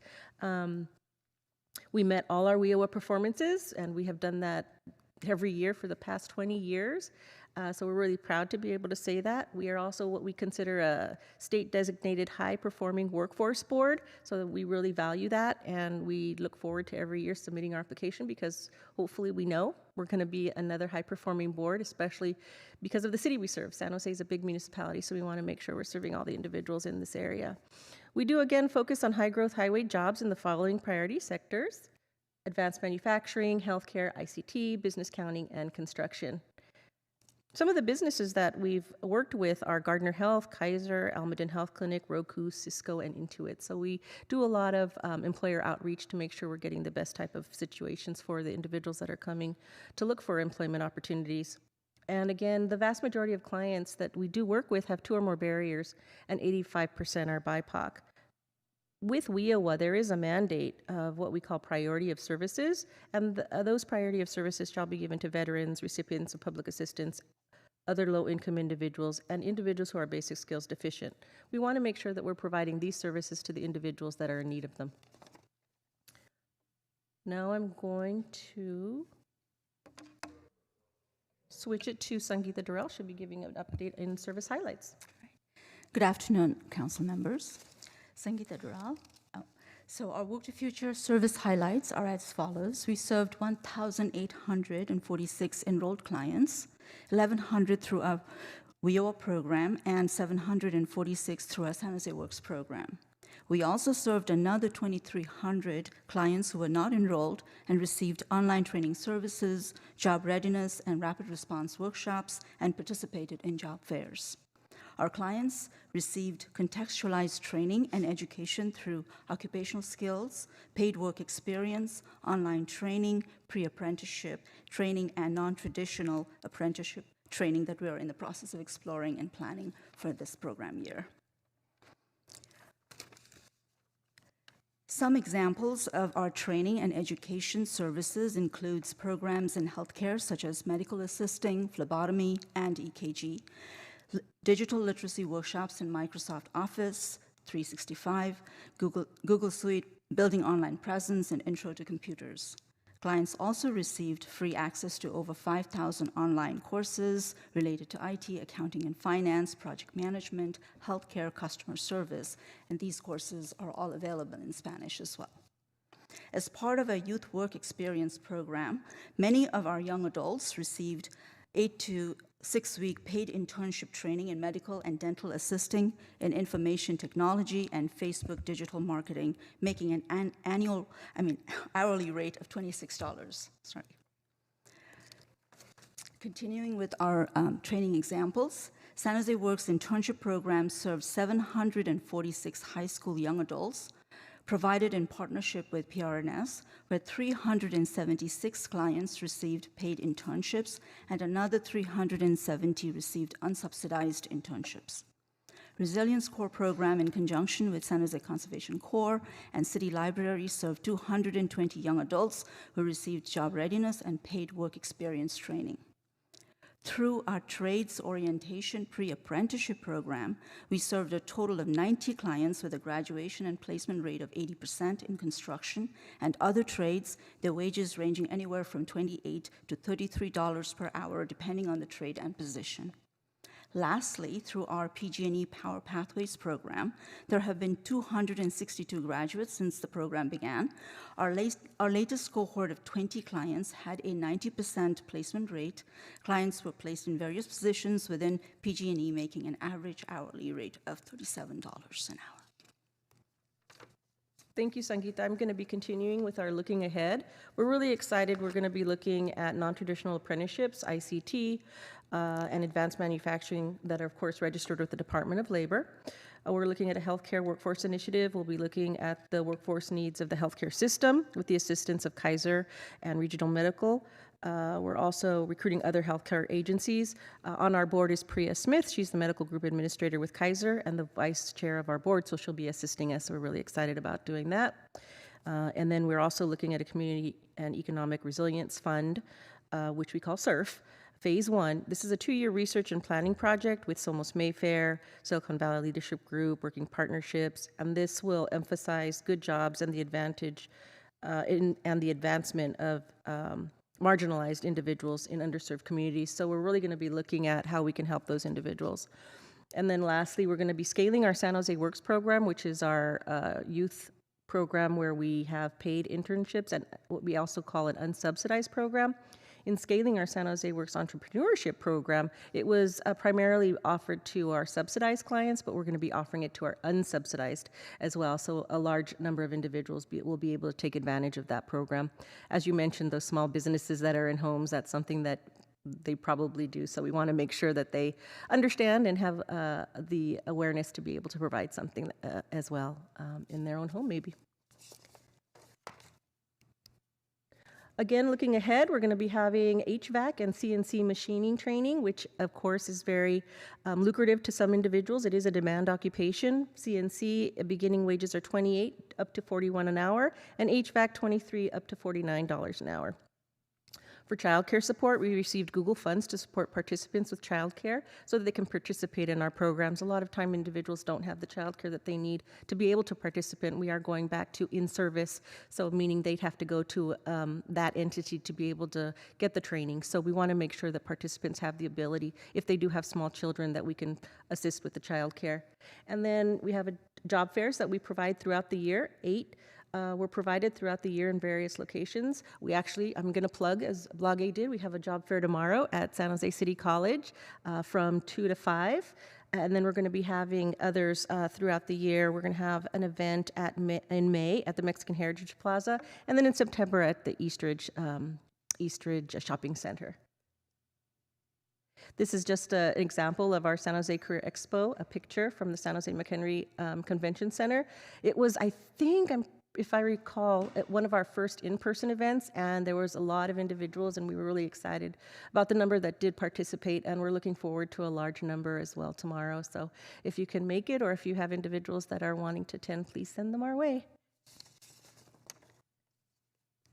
And with this is a quick picture snapshot of individuals that are learning to develop software bots, so they're busy at work. And then lastly, just thank you all for your time today. We're really excited to be able to provide this presentation. And if you have any questions, we do have staff that are available. Wonderful. Thank you for that presentation. I really appreciate it. I appreciate all the training that you're doing for our workforce. It's nice to see that you're back in person. I know a lot of people learn better that way and do better that way, so it's great that we're back in person as much as we possibly can. Let's go to members of the public. We have one in-person speaker, Tim Nguyen.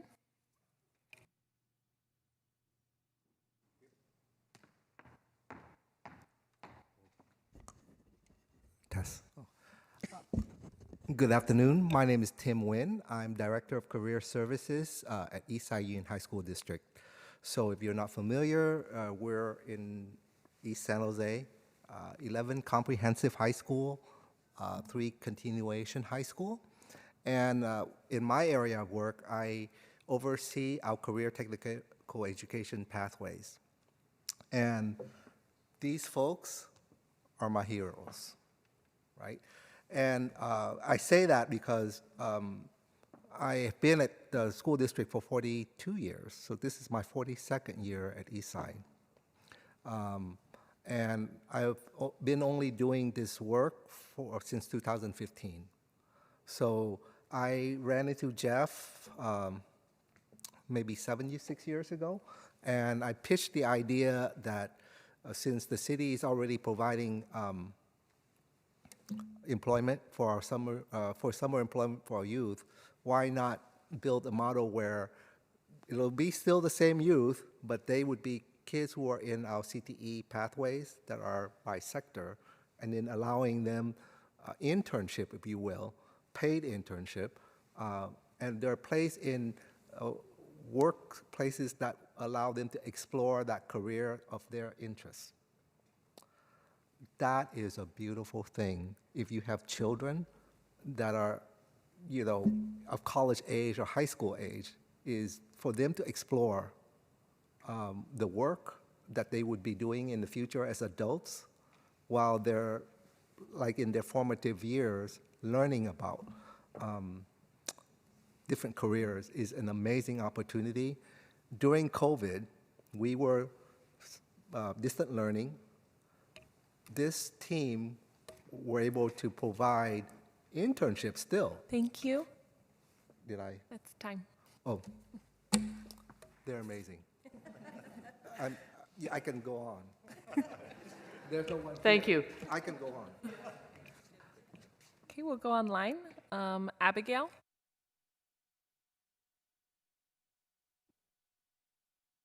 Good afternoon, City Council. I'm Abigail Heinzen, and I am the Advocacy Manager at Vegilution and part of the Si Se Puede Collective.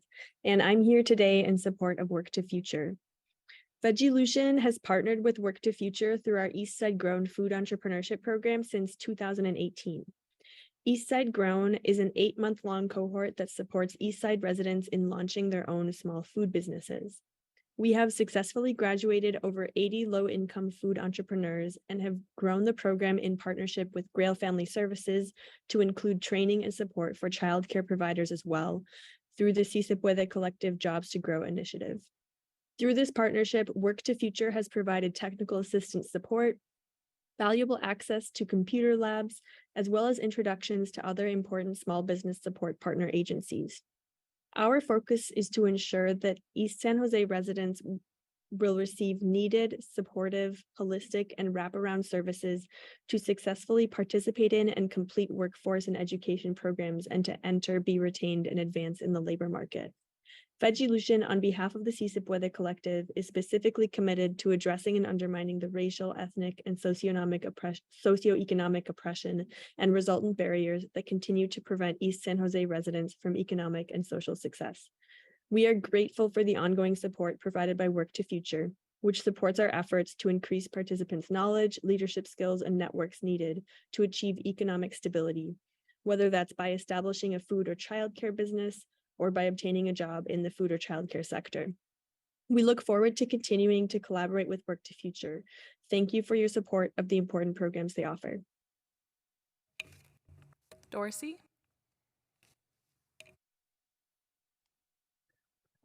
Good afternoon, Chairwoman Foley, members of the committee. I'm Dorsey Moore with the San Jose Conservation Corps, and I am here today to express my gratitude and support for the Work to Future team, Jeff, Monique, Sangeeta, and the rest of the team for their assistance with implementing the Resilience Corps, both 1.0, which was funded with the ARPA funding, and also 2.0. Between both of those programs, we are employing close to 300 young adults. It has really been a critical economic stabilization for young adults, mostly in the East Side and also from low-income census tracts across San Jose. Resilience Corps has provided training for young adults and also putting them to work to create a cleaner and greener and climate resilient San Jose. Specifically, our staff, our team have worked with the Work to Future team to help with the design and rollout of the Resilience Corps. Specifically, it's been critical just because we had to start at such a large scale. So recruitment was critical, including multilingual outreach, assistance with design and outcome and goal setting, and especially with our designing the externship program run by PRNS to put our young adults in working side by side with PRNS professionals hopefully for hiring. And we have about just over 25 folks that are in the hiring process for the city of San Jose. They haven't been hired, but they're in the hiring process. Additional specific support was for participant eligibility and also connecting to other partnerships with the trade, small business training, and workers' rights training groups. So just really wanted to give a huge extension of our gratitude for our collaboration here and looking forward to doing that into the future. Thank you. Joel or Joelle? Thank you so much for all the work that you're doing for our city. I just wanted to recognize Work to Future as a great partner with Metro Ed. I'm the Director of Workforce Development for the Metropolitan Education School District. And Mirza Hansar has been working with his team and our team. This year, we were able to get 54 of our students in our high school dental assisting and medical assisting program for signed up to CalJobs, of which I believe 24 currently have paid internships that they can make up to $6,000. This is something that's been really exciting for our program.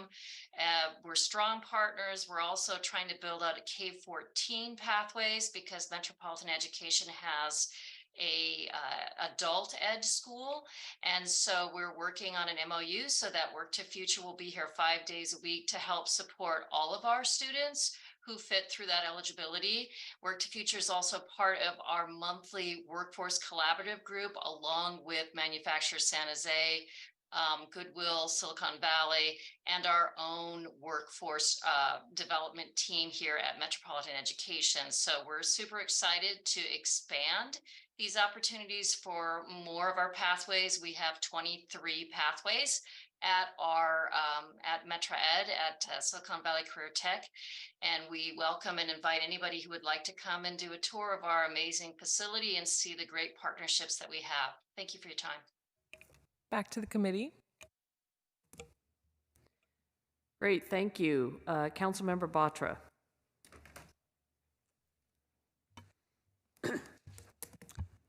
Thank you for that excellent report and the noble mission you are carrying. I got a couple of quick questions for you. Are you able to get these people training where they need the certification for that job? Like some of the jobs are certified jobs where they need a certificate. Are you able to get them those kind of training and job? I'm sorry, Councilman Batra. Yes, when we do provide services to individuals, they have to have a certification. So it has to be something that is recognized, not only in the state of California, but wherever they may travel. So we do have to, and that's one of our performance measures is credential rate, and it has to be something that's, like I mentioned, recognized in the state. So yes. Okay. As you know that the city of San Jose is having a lot of difficulty in finding the paramedics. Are you able to guide some of these people to get into that job activity of paramedics? Yes, we're really excited. We're going to be working hopefully with the fire department and do some EMT training, hopefully this next upcoming year. So we have been having those discussions. We're really excited to do something for the police. We know their work is valuable, and definitely trying to make a difference with them is going to be exciting for us. Okay, thank you very much. And Chairperson, I move the motion to accept. Second. Great, thank you. Vice Mayor Kamei. I'll be very quick. As the liaison to Work to Future for the council, I learned so much. I was so excited to learn all of the different programs, all of the things that you do for our community. Thank you so much, and thank you for your work with our partners at Eastside and all over Metro Ed, what have you. It's just amazing that you bring so much energy and, sort of like, yes, we can do this attitude, and so just thank you. Thank you. Thank you, and thank you for the shout out about Metro Ed and Silicon Valley Career Technical Program and Eastside for all of their involvement in career technical training. It's great.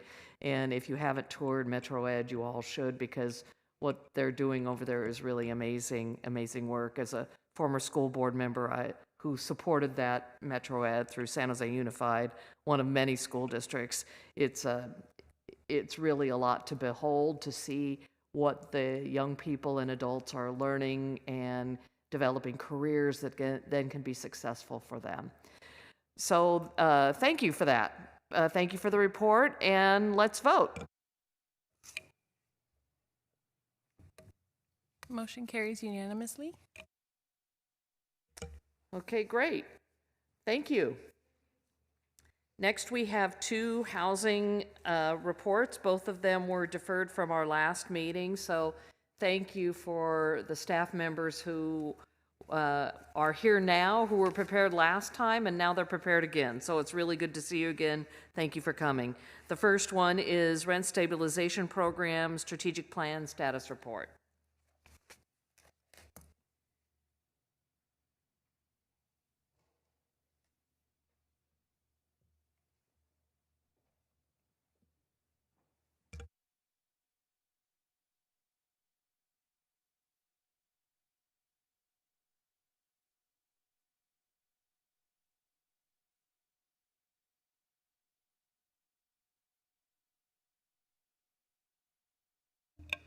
Good afternoon, committee members. My name is Emily Hislop. I'm a division manager in the housing department. Today with me also is Rachel Vanderveen, assistant director in the housing department. Today we're going to give you an update on the progress of development of the Rent Stabilization Program's strategic plan. Helping us do this work, this is a work in progress, is representative director at RSG Inc., the consultant that is supporting us in developing a strategic plan, Mark Sawicki. He is joining us by Zoom, and I'll introduce him a few slides in. As much of this committee is new to council, we thought it would be helpful to give a bit of background. The city had a rent ordinance in place since 1979 that covered both apartments and mobile homes. In 2015 to 2016, attention was turned to that ordinance and tenant protections generally, given the rising cost of rents, displacement of vulnerable tenants, and increased tightening of the rental market. Council began work to revise its rental housing ordinances, and the city auditor in November 2016 issued an extensive report with 19 recommendations regarding additional investment, improved processes, and strategic resource deployment that was needed to better serve tenants and landlords. Some of the actions that resulted from this work were a suite of ordinances. First is the Tenant Protection Ordinance, which was adopted in 2017 and amended in 2018. It established just cause for eviction for all covered properties, which basically are buildings with 3 rental units or more. There are 13 categories to legally evict a tenant with just cause. Relocation assistance is required for no-fault causes, like when an owner moves in or the building's being demolished. Then the apartment rent ordinance. So there was an existing rent ordinance, but a very significant revision to that ordinance was adopted in 2018. It sets rent increase limit. It established a petition process for landlords and tenants, and it requires the annual registration of rent-stabilized units. Rent-stabilized units are rental units in buildings with 3 or more that were built prior to 1979. Also, some revisions were made to the mobile home rental ordinance, which was originally adopted in 1979 because both the apartment and mobile home were under the same ordinance. It was amended largely to bifurcate the 2 programs and have a standalone ordinance. The rent stabilization ordinance for mobile home parks sets rent increase limits, and there is a petition process for a property owner to petition above the annual limit based on fair return. Next slide.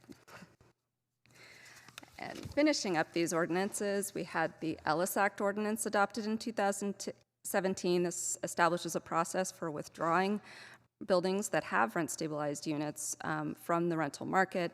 It requires notice to tenants in the city, relocation assistance, and recontrol for a portion of the newly constructed rental units, if there are newly constructed rental units being built. Finally, the Housing Payment Equality Ordinance was adopted in 2019. This prohibits discrimination against housing voucher holders applying for rentals. This applies to all rental properties except owner-occupied single-family homes. So, as part of those recommendations that were in the city auditor's report, number 15 was, it was recommended to develop a formal strategic plan for the rent stabilization program, all these ordinances, with specific goals and outcomes and established measures of program effectiveness. However, just as we finished the work in implementing these ordinances and setting up all the programs that needed to be necessary to effectively implement and educate the public, it was then the beginning of 2020, the COVID-19 pandemic hit, and the administration turned its attention towards pandemic response, including quickly enacting an eviction moratorium and a rent increase moratorium. It had been the plan to prepare a 3-year strategic plan to implement and measure the effectiveness of these ordinances. However, the pandemic work delayed development of that plan. The administration brought a draft strategic plan to the Housing and Community Development Commission in spring 2021. However, after significant feedback and due to the continued need for COVID-19 response work in rent relief deployment and eventually recovery, the administration decided to procure the services of a consultant to support us in our development of a strategic plan. So an RFP was issued last summer, and the administration selected RSG Inc. to perform this work with us. Next slide. So what is a strategic plan? As it said in the auditor's report, this provides a foundation for effective administration of the programs that defines desired results and plans tasks to meet those results. The auditor's report recommended that the plan include objectives, strategies, activities, and outcome measures and targets.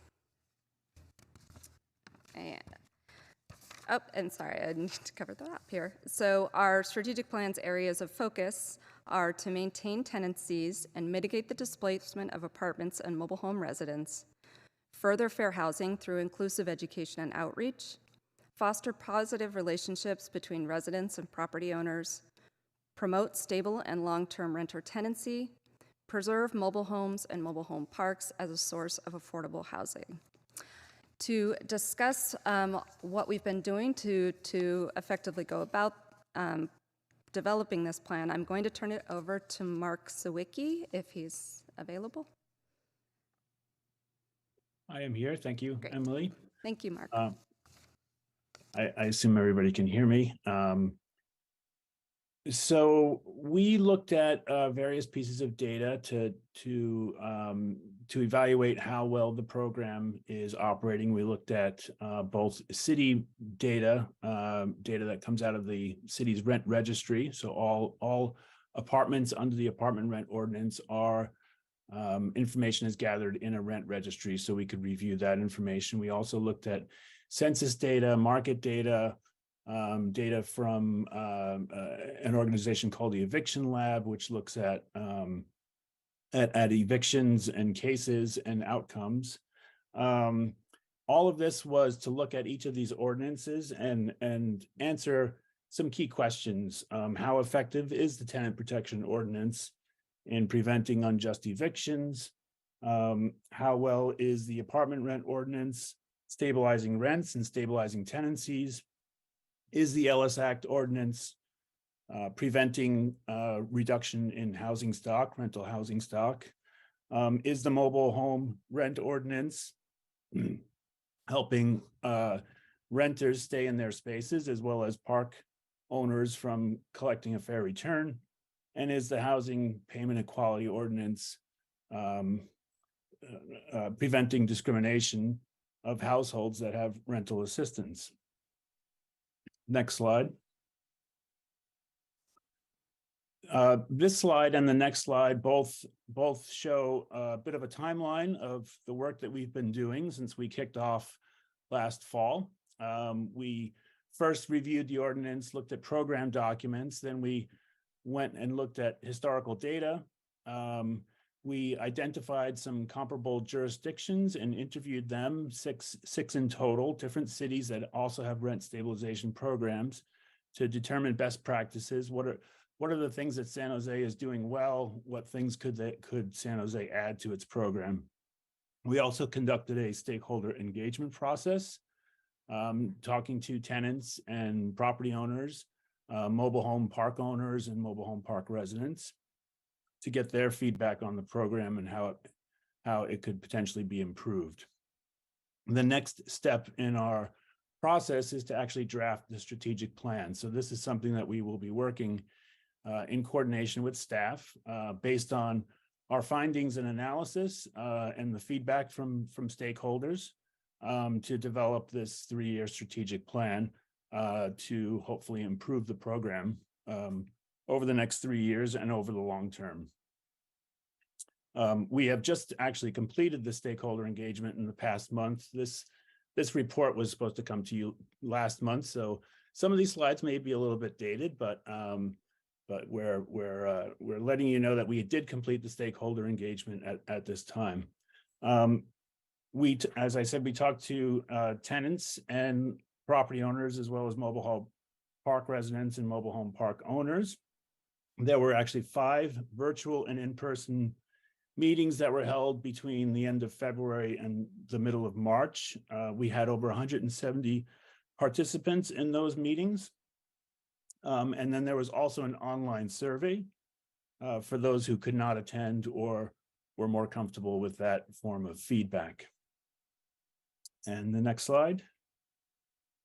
And then lastly, we did a report out just a couple of weeks ago of the information that we received from the stakeholders so that they could see that their voices were heard and give them a summary of what we heard and how that information could be used to improve the program.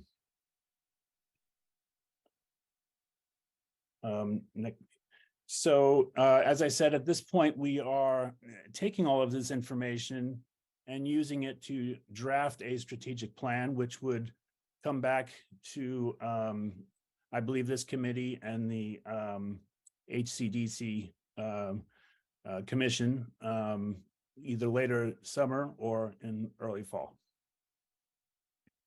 And I think that's all I have. Thank you, Mark. Thank you, committee members. When we're available for a question, that concludes our presentation. Thank you. Do we have any members of the public who wish to speak? Stephen?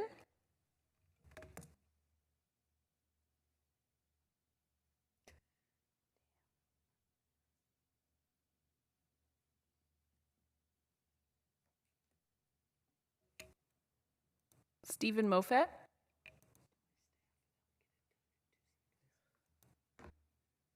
Okay, we're going to move on to Blair Beekman. Hi, Blair Beekman here. I hope this can work within this item. It sounds like an interesting item, a hopeful item. I'm interested in how this sort of idea can connect with the concepts of displacement and tenants' rights. And it seems to work towards that sort of subject matter. And at the same time, it may not necessarily work towards promoting new housing, but at the same time, it's working towards helping displacement issues and tenants' rights, which I think the COPA ideas do as well. And I hope we can learn how to be clear about that in the future, that although COPA may not be working towards developing actual housing in the future, affordable housing, it is working towards displacement issues and tenants' rights issues. And that's a concept I think we have to learn how to be more clear about in the future discussion in the community. Thank you a lot for this item and your work that you're doing with this subject. It's really important, and good luck to ourselves in that we've defined certain forms of clarity, and from that point of clarity, other points of clarity then often arise. The way I work public comment time, sometimes I say things that are very deep and helpful and meaningful for 2 or 3 weeks at a time. Everybody learns to understand the concepts, and then it just becomes a bit kind of regular and ordinary, and people start variating on it, and new variations appear. And that's what I'm trying to offer in this item about how to talk about the future of COPA, the future of building housing and displacement issues, and how to differentiate the different subject matter in our future, as this item tries to do very well in and of itself. Thanks again for it, and thanks for your time. Jill?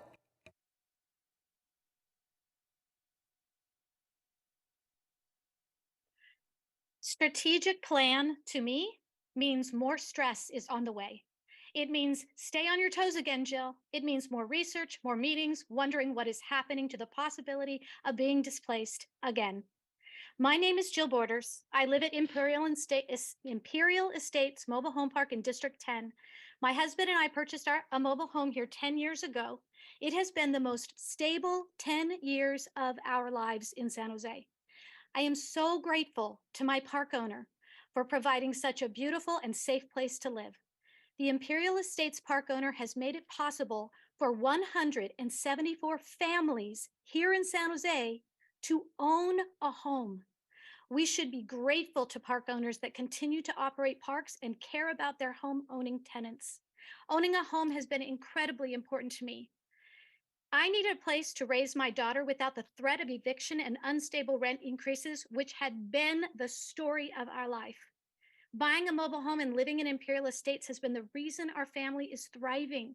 And I want to be clear, it is the reason that my daughter finally feels stable.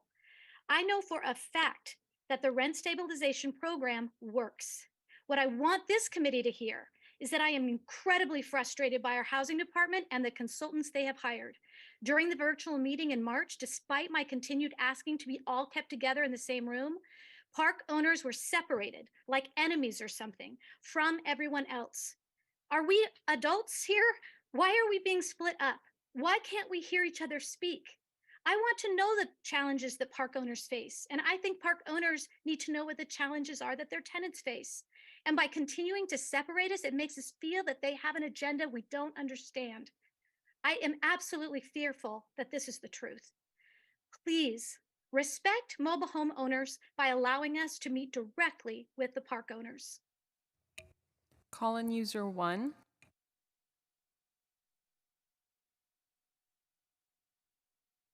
Martha O'Connell, the meeting of the mobile home park owners and the residents followed the long-standing patterns in housing meetings of divide and control, divide and conquer.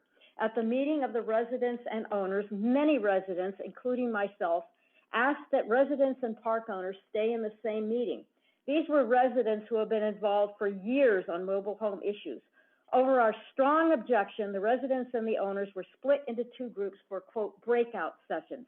Housing and their consultants, for some reason, appear to be very unhappy when resident and park owners want to hear each other without the spin and control of housing. Example, May 2020, Ryan Jasinski, representing the park owners, and I, representing the residents, came up with the Jasinski-O'Connell compromise. This concerned a freeze on rent raises during COVID while maintaining the rent raise anniversaries for the park owners. We presented our compromise over the vehement opposition of housing, who the day before the meeting dropped a supplemental memo that threatened to blow up the compromise.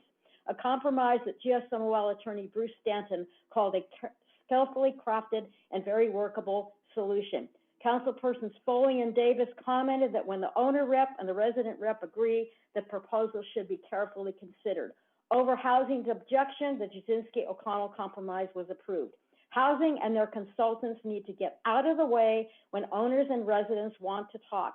No divide and control, no divide and conquer, and leave our mobile home rent control ordinance alone. Thank you. Back to the committee. Thank you. Vice Mayor Kamei. Thank you very much, and thank you for the information. I just had a couple of questions in terms of who were the stakeholders that were that participated, how many they were, and just to get an idea of the source of information. Sure. So we decided to have both virtual and in-person meetings to be able to accommodate as many representatives from either perspective as we could. At the property owners virtual meeting, we had 57 different property owners log in and participate. At the in-person property owners meeting, we had 28, and they were all very engaged, and some of them are representatives of the property owner community. For the tenant virtual meeting, we had about 20, and we did have translation available, and many people availed themselves of the translation service. 20 individuals? In the tenant virtual meeting. And then we had 20 tenants in the in-person meeting. But I have done personally, over the last 7 years, I have done many workshops, in-person information sessions for other jurisdictions and cities. That was a good turnout, particularly for tenants. A lot of them are working. A lot of them, it's hard to get to one of those things. And we used several different methods of outreach to get people to attend. And we will say that the people who did attend were very engaged. Some of them represented, you could have one person who, kind of spoke for many residents in a large complex. So this, in my mind, even though the numbers, when you compare to a city of 1 million, seems low, in my experience, it was robust engagement. And then we were asking the same survey questions to each group, the same to the tenant in person and virtual. And we also had those same questions available in an online survey in multiple languages. And we also invited people to just email us comments that they had, and we gave that to our consultant, who would be able to put it in a quantifiable way with their data. And that was 37. Oh, and the mobile homes, I'm sorry. At the mobile home joint meeting, which we all met jointly and did some of the survey questions together, but then separated out so we could hear more from each group. There was a total of 46 participants. So I will say, it seems like a small universe. So that's just preliminarily, and I know that you're going to continue working with your consultant. It seems like a very small number of input, and I would encourage more outreach, go to associations and other entities that might give a broader perspective.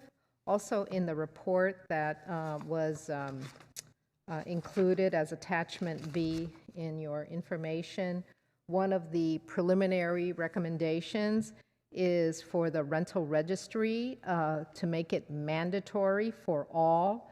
I question how are you going to do the enforcement? As it is right now, we don't even have enough people in code enforcement to get out there and deal with what we have right now. How would you be able to enforce that every single rental property would be part of a registry? I just see it as having to increase the number of staff, as well as for what end. It seems to me that, at least in my district, I have one of the largest number of apartments, and it is another layer that I wonder, where is it going to get us? So those are preliminary questions that I have as you start moving forward. I think it's a very small universe that you have tapped into. I would say that I would agree that, separating, as was mentioned by one of the callers, especially in the mobile home parks, without understanding where there could be agreements, is something that maybe you should take a look at as well. I know this is going to come back and you're going to have more information, but just looking at it, I just have a lot of questions as to the validity of some of that. I just want to address your question about enforcement of the rent registry. We currently have a rental registry for ARO units, and we have an enforcement mechanism through an administrative citation program. And we have a pretty high rate of registered units. Okay. And how is that working? Has there been any issues or? Issues with property owners registering units? And enforcement? Enforcement. We only, due to the pandemic, and also the rent registry just got going right before the pandemic, we did not issue any administrative citations. Rather, we were giving people notices of violation and trying to make sure we had, if there were new addresses. We didn't issue citations until last June. We've had 2 hearings so far, 2 Property owners appealed. There were 2 hearings, and both decisions were favorable to us, and part of the process is paying the fine before the hearing. And they did, and it's always been our position, we just want you to register. And that did, sending those letters, and when the possibility became real, more property owners did go ahead and register their units.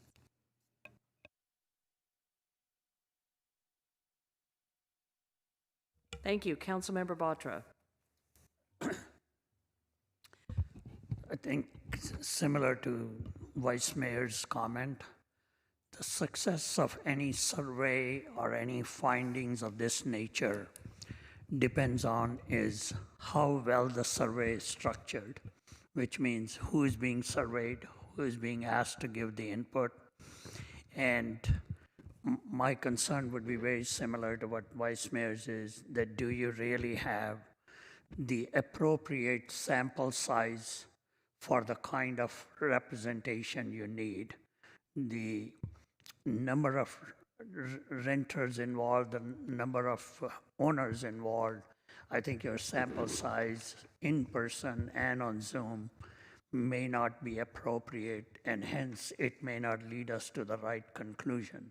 So I would strongly suggest that you consider your sample size, because that's very, very key to any of these things. Second question I would have is, did you get representation from our districts?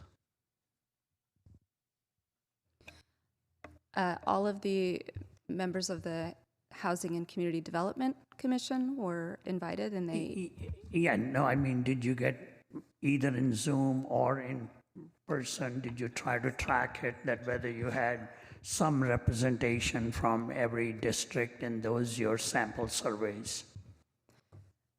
So when people came in person, we requested they sign in with their information and address, I believe, district number, but not every, it's a voluntary, we're not requiring people to provide that information when they participate. We wanted people to feel as comfortable as possible. But we did not look through the lens of district. We tried to get the message out far and wide, including advocacy groups and the commissioners themselves to invite members.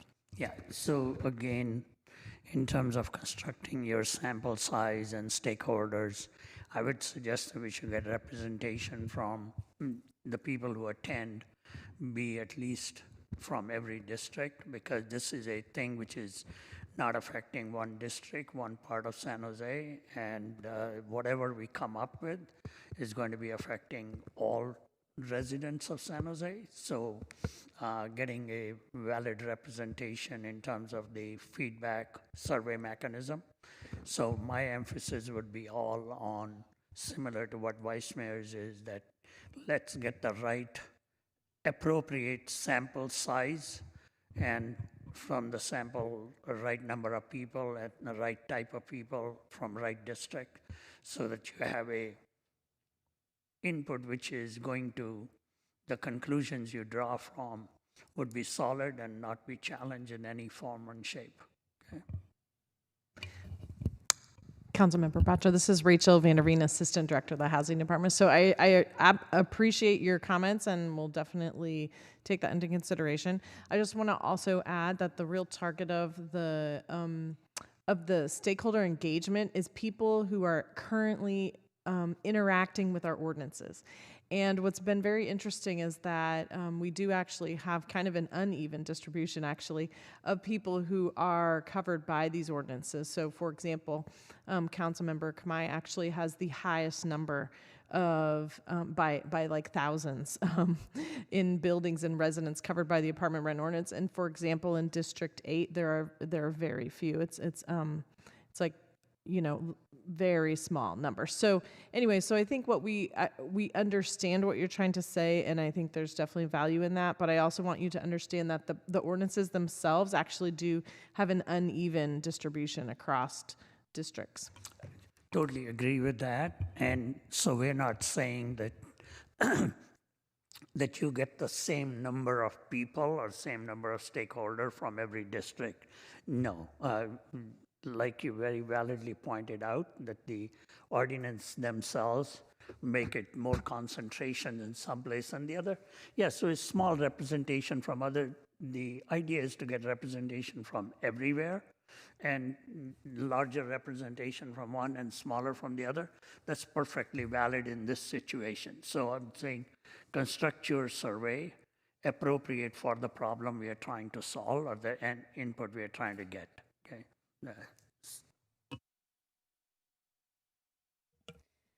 Thank you, council member. Would you care to make a motion to accept the report? I would so move. Second. Great, thank you. I have a couple of questions, and first I just want to thank the members of the public who called in, particularly Jill and Martha who called in about the mobile home parks. Is there a reason that we would not have the park owners meet with the residents? It seems like we're always pitting the residents against the park owners, and when we separate them, that is an obvious pitting against each other. So why did we do that? We did the same with the property owners and the tenants. Could never tell if it's on. We did have them together. I think that is getting overlooked. It's the breakout sessions they were talking about was separated. Yeah, most of the questions, just with the mobile home ordinance, there's never been an intention to go in there and change anything unless it was painfully obvious. The mobile home parks are highly regulated by a state law, and really a lot of what our department supports is outreach and support for park owners and residents. And we felt that we could get more meaningful feedback about what's working and not working, and more candid feedback if we gave them the opportunity. That's one reason. A big reason is we knew it would be a large group, and we wanted to get as many voices heard as possible. And the larger group you have, it's harder to get more voices heard. But another was to have more candid feedback from both residents and park owners. Some residents may not want to be may want to say things that might be negative, and maybe they don't want their park owner to hear. We really were trying to create a forum that would include everyone and make everyone feel comfortable, but we also wanted to have them all together too and be able to talk about some of these things with both parties in the room. Okay, I appreciate that explanation. Can you tell me how many mobile home residents were involved, and then how many park owners? I am trying to remember what the number was. I'm sorry, we didn't break it out in the report. I think there were around 15 to 20 owners, and then the remainder, which is 30, so there were 47 total, were resident or resident advocates. Okay. So earlier you said that you expected a substantial number. That doesn't sound like a substantial number to me. When the mobile home parks, I think Jill said she had 180 some people in her families in her unit. So it doesn't seem like our participation was huge. I mean, I hear where you're coming from, that they may not want to talk to their park owners if they have something negative to say, and vice versa. But they're really trying to work together, as evidenced by that memo or the letter in 2020 that was referenced. So I would encourage us to do everything we can to bring opposite groups together so that they can hear collectively what the issues are. And I would suggest the same with the tenants and the property owners. I am going to move along to the draft report as it relates to the rent registry topic area 1, and just piggyback on something that Vice Mayor Kamei mentioned, that the proposal here, and I would encourage us not to do this, is that we include all rental properties. All rental properties include single family. They include duplexes, of which one half may be rented out and the other half may be owner occupied. That seems like a grab to me. It sounds like a far-reaching fee that we're going to collect for no benefit to a property owner or the tenant who's living in the property. The other comment or concern I have is that one of the bullet points says that establishing this registry would enable you to proactively notify owners and tenants when there's a violation of rents being raised above 5%. Anyone can raise their rent above 5% if it is not a rent-controlled property. We have not changed that ordinance, and this implies that we are. So I don't want to see this come forward to me either at CED or at the city council level where it says that we're going to be watching when landlords are raising their rent 5% if they are legally allowed to do so. There are places that they are not, and Rachel, I know you shook your head yes, so you know that these are LS Act properties. These are affordable housing projects. These are 3 units and above of a certain age dwelling. So for us to say, well, you can property only charge 5% or increase, that isn't accurate per the law, and that sets us up for a huge lawsuit, I think. So I would hope we don't see that come forward. Can you tell me why this, or maybe the consultant needs to tell me why this is in there? Because this is a consultant's report.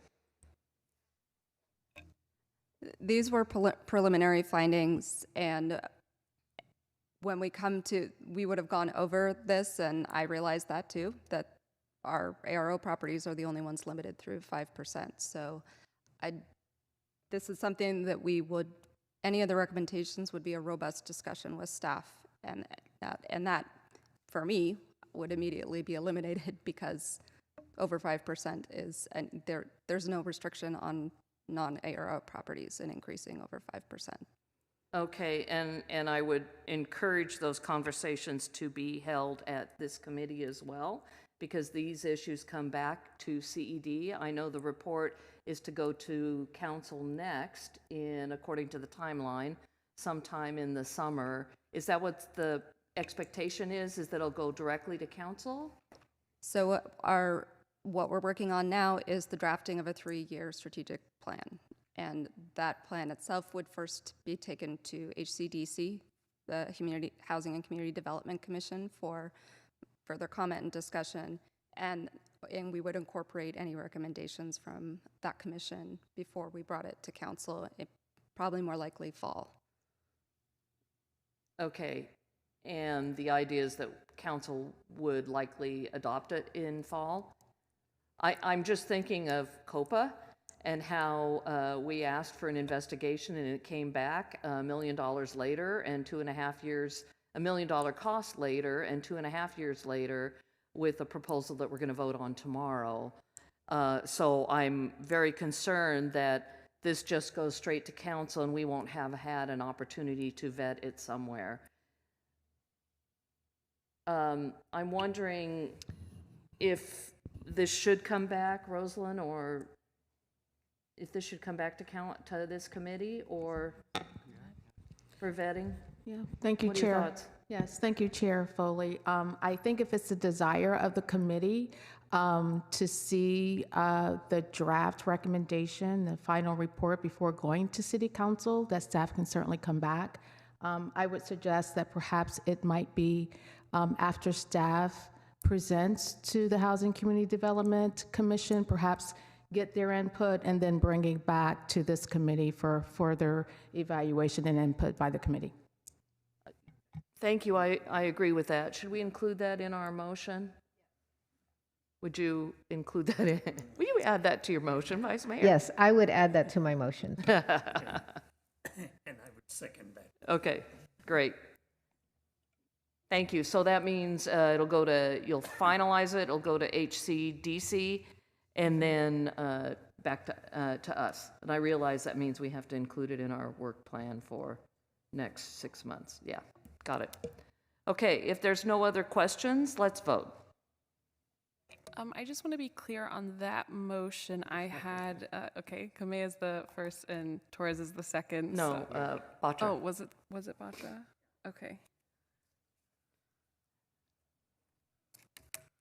Okay. Right. Yeah.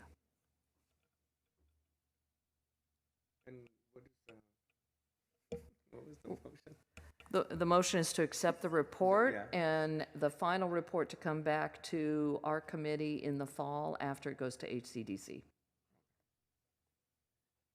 And then to council. Okay, let's vote. Okay, that carries unanimously. Okay, thank you. Final report is the Ending Homelessness Annual Report. I see Reagan coming down.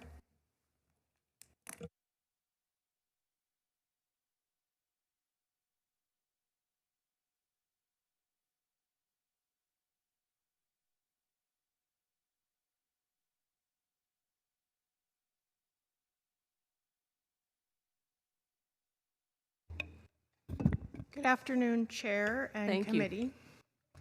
My name is Reagan Henninger. I'm the Deputy Director of the Housing Department. I'm joined by Kelly Hemphill, our Division Manager over Homeless Solutions. And I'm going to turn it over to Kelly. Thank you, Reagan. Good afternoon. My name is Kelly Hemphill. I'm the Division Manager overseeing Homeless Solutions in the Housing Department. And I'm joined by Reagan. The City of San Jose has a broad role in addressing homelessness in our community. The regional supportive housing system includes the City of San Jose, the County of Santa Clara, the Housing Authority in Santa Clara County, various cities, Destination Home, and a multitude of nonprofit partners. The city provides significant resources to the system to prevent homelessness, build permanent housing, and offer temporary interventions, which are all core strategies of the region's community plan to end homelessness. As a result of these critical needs that focus on decreasing homelessness, today's Homelessness Annual Report focuses on programs that align with the community plan and are administered through the city's housing department only. In addition to these foundationally important efforts, we know that the city also has a significant role in managing the impacts of the homelessness crisis. The impacts are most importantly felt by those experiencing homelessness in terms of suffering, trauma, exposure to violence, extreme weather, and so much more. In addition, the crisis impacts our environment, public facilities, city services, other members of the community, including businesses and city employees. While this year's Homelessness Annual Report focuses on funded programs by the Housing Department alone, subsequent annual reports will more broadly discuss all of the efforts in which the city engages individuals experiencing homelessness. This ranges from library staff who come into contact with homeless people every day, to parks, recreation, and neighborhood services who provide important opportunities to resolve trash issues in encampments, for example, to many other aspects of daily city operations. So I wanted to provide that information as I start to go into my report. All right. San Jose's challenge. The 2022 homeless census counted 6,650 individuals experiencing homelessness in San Jose. 75% were counted as unsheltered, which means nearly 5,000 San Jose residents live outside on our streets, in encampments, in parks, in their vehicles. Homelessness is not just a crisis in San Jose. It's not just a crisis in Santa Clara County, but across the entire nation, largely due to the lack of affordable housing.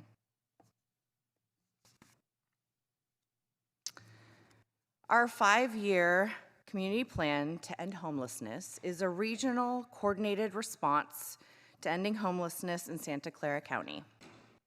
Our comprehensive response ensures that homelessness is prevented when possible, or if it can't be prevented, it is a rare, brief, and non-recurring experience. We identified 3 strategies in the plan focused on policy change, expanding housing programs, and enhancing services to those living outside.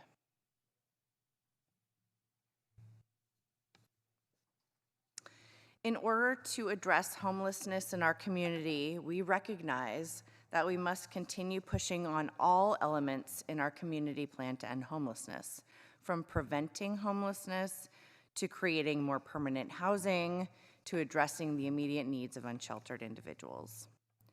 The annual report focuses on progress through July 2022, but there have been several updates since then. Between January 2020 and December 2022, 3 years into our 5-year community plan, we've made significant progress on our goals. As you can see, 9,645 people have been housed. 2022 had the highest rate with over 3,500 people housed. That's on calendar year. 84% of those housed were affiliated with San Jose. This means the people housed either lived in San Jose prior to becoming homeless, they work in San Jose, their kids go to school in San Jose, or they spend most of their time in San Jose.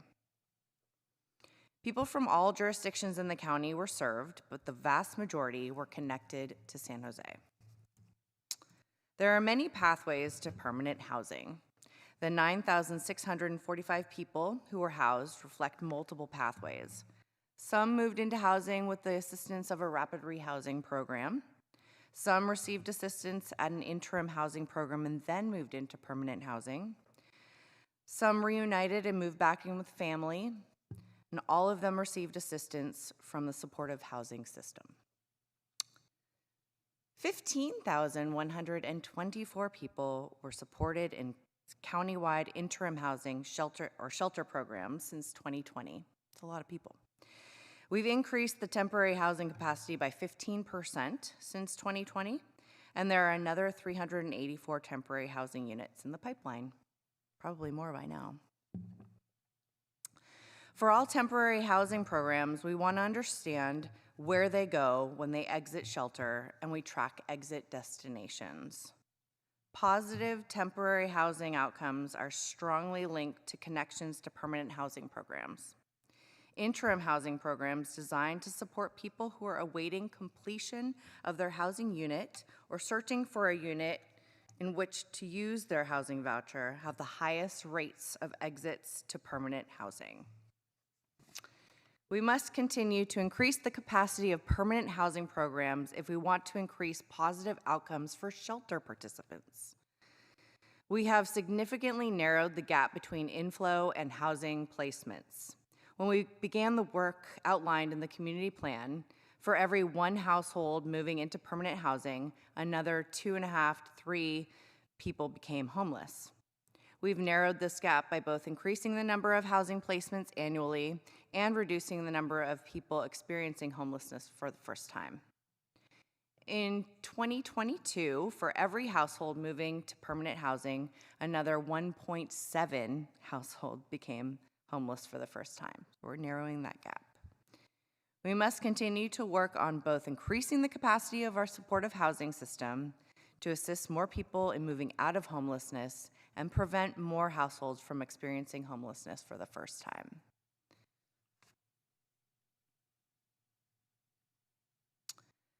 Collectively, our region develops an array of annual performance outcomes. Exits to permanent housing are the most impactful outcomes, and they're incorporated into city-funded contracts. The system-wide performance benchmarks or outcomes you see on this slide were developed for fiscal year 21-22, and they're updated each year through a continuum of care work group.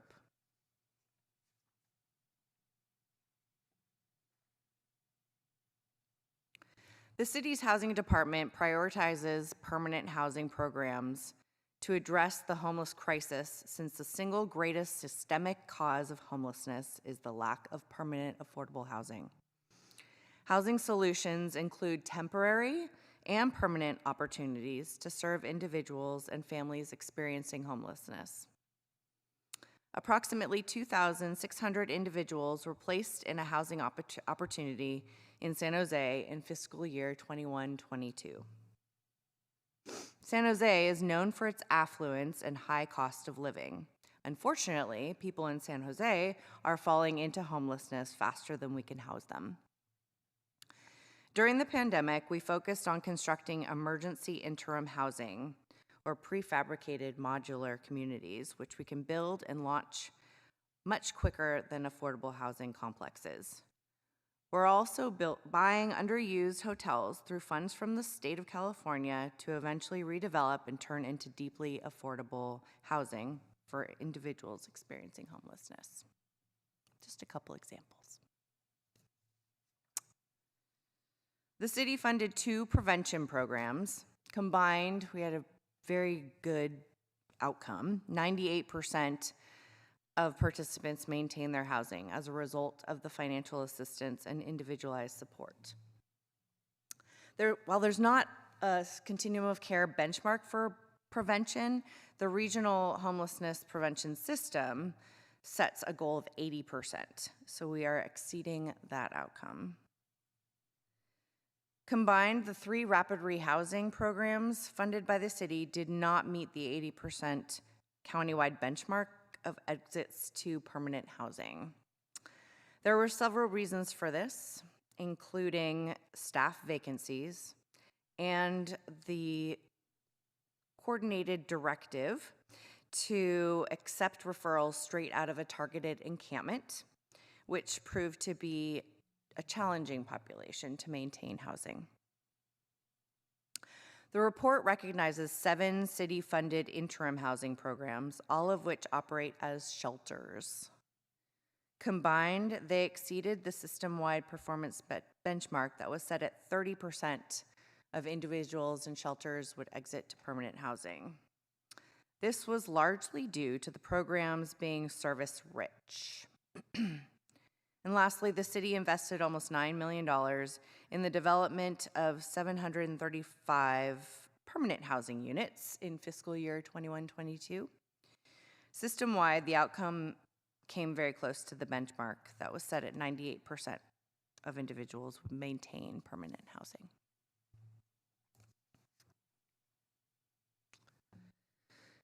Because 3/4 of the homeless population lives outside in San Jose, bringing services to them is critical to connect them to the region's system of care, including direct access to housing programs. Crisis interventions provided essential basic needs services to unsheltered individuals and families. Programs included outreach and engagement, enhanced basic needs services and encampments, mobile showers and laundry, motel stays, and emergency shelter. Congregate shelter. As a city initiative roadmap, I will focus on homeless outreach for this slide. The city funded 4 outreach programs in fiscal year 21-22. Combined, 28% of participants enrolled in outreach exited to permanent housing.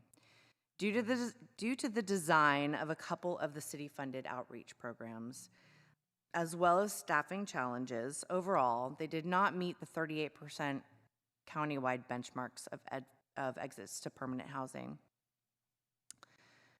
The SOAR model, the Services Outreach Assistance and Resources Program, which is proactive engagement in targeted areas, is the more effective and outcome-driven outreach model.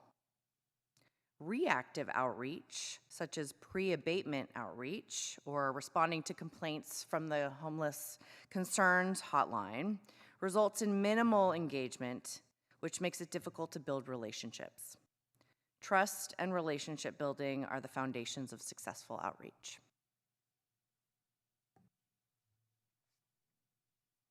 So again, the homelessness annual report covers how the housing department spent approximately $36 million on programs serving individuals and families experiencing homelessness. This is the Housing Department's report, and the recommendation is to accept our report and cross-reference to council in May. And with that, we're open to questions. Thank you for that presentation. Let's go to the public. Blair? Hi, Blair Beekman. You know, with the issues of sewer and rainwater, and that you were using that funding to clear out homeless, I've been kind of disappointed with that. But you made up kind of nicely for this today, and thank you that you're trying to talk about unhoused issues at this time. Good luck. How can be an open conversation, and that I'm learning that being unhoused at all, it doesn't have to at all mean being illegal, and unhoused issues. That's an important concept I'm learning and understanding, and I hope.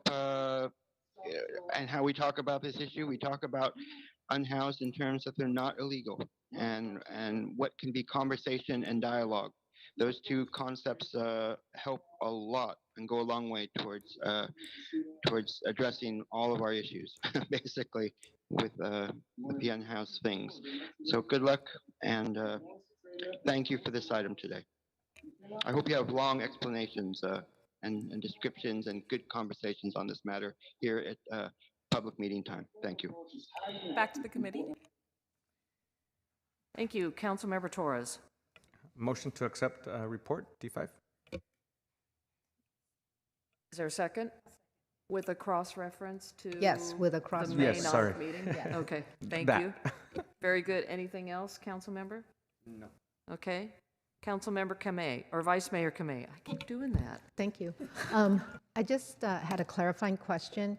I thought I heard you say that 85% of those who were assisted were from San Jose, and so that 15% were not. They either work or something else. Is that correct?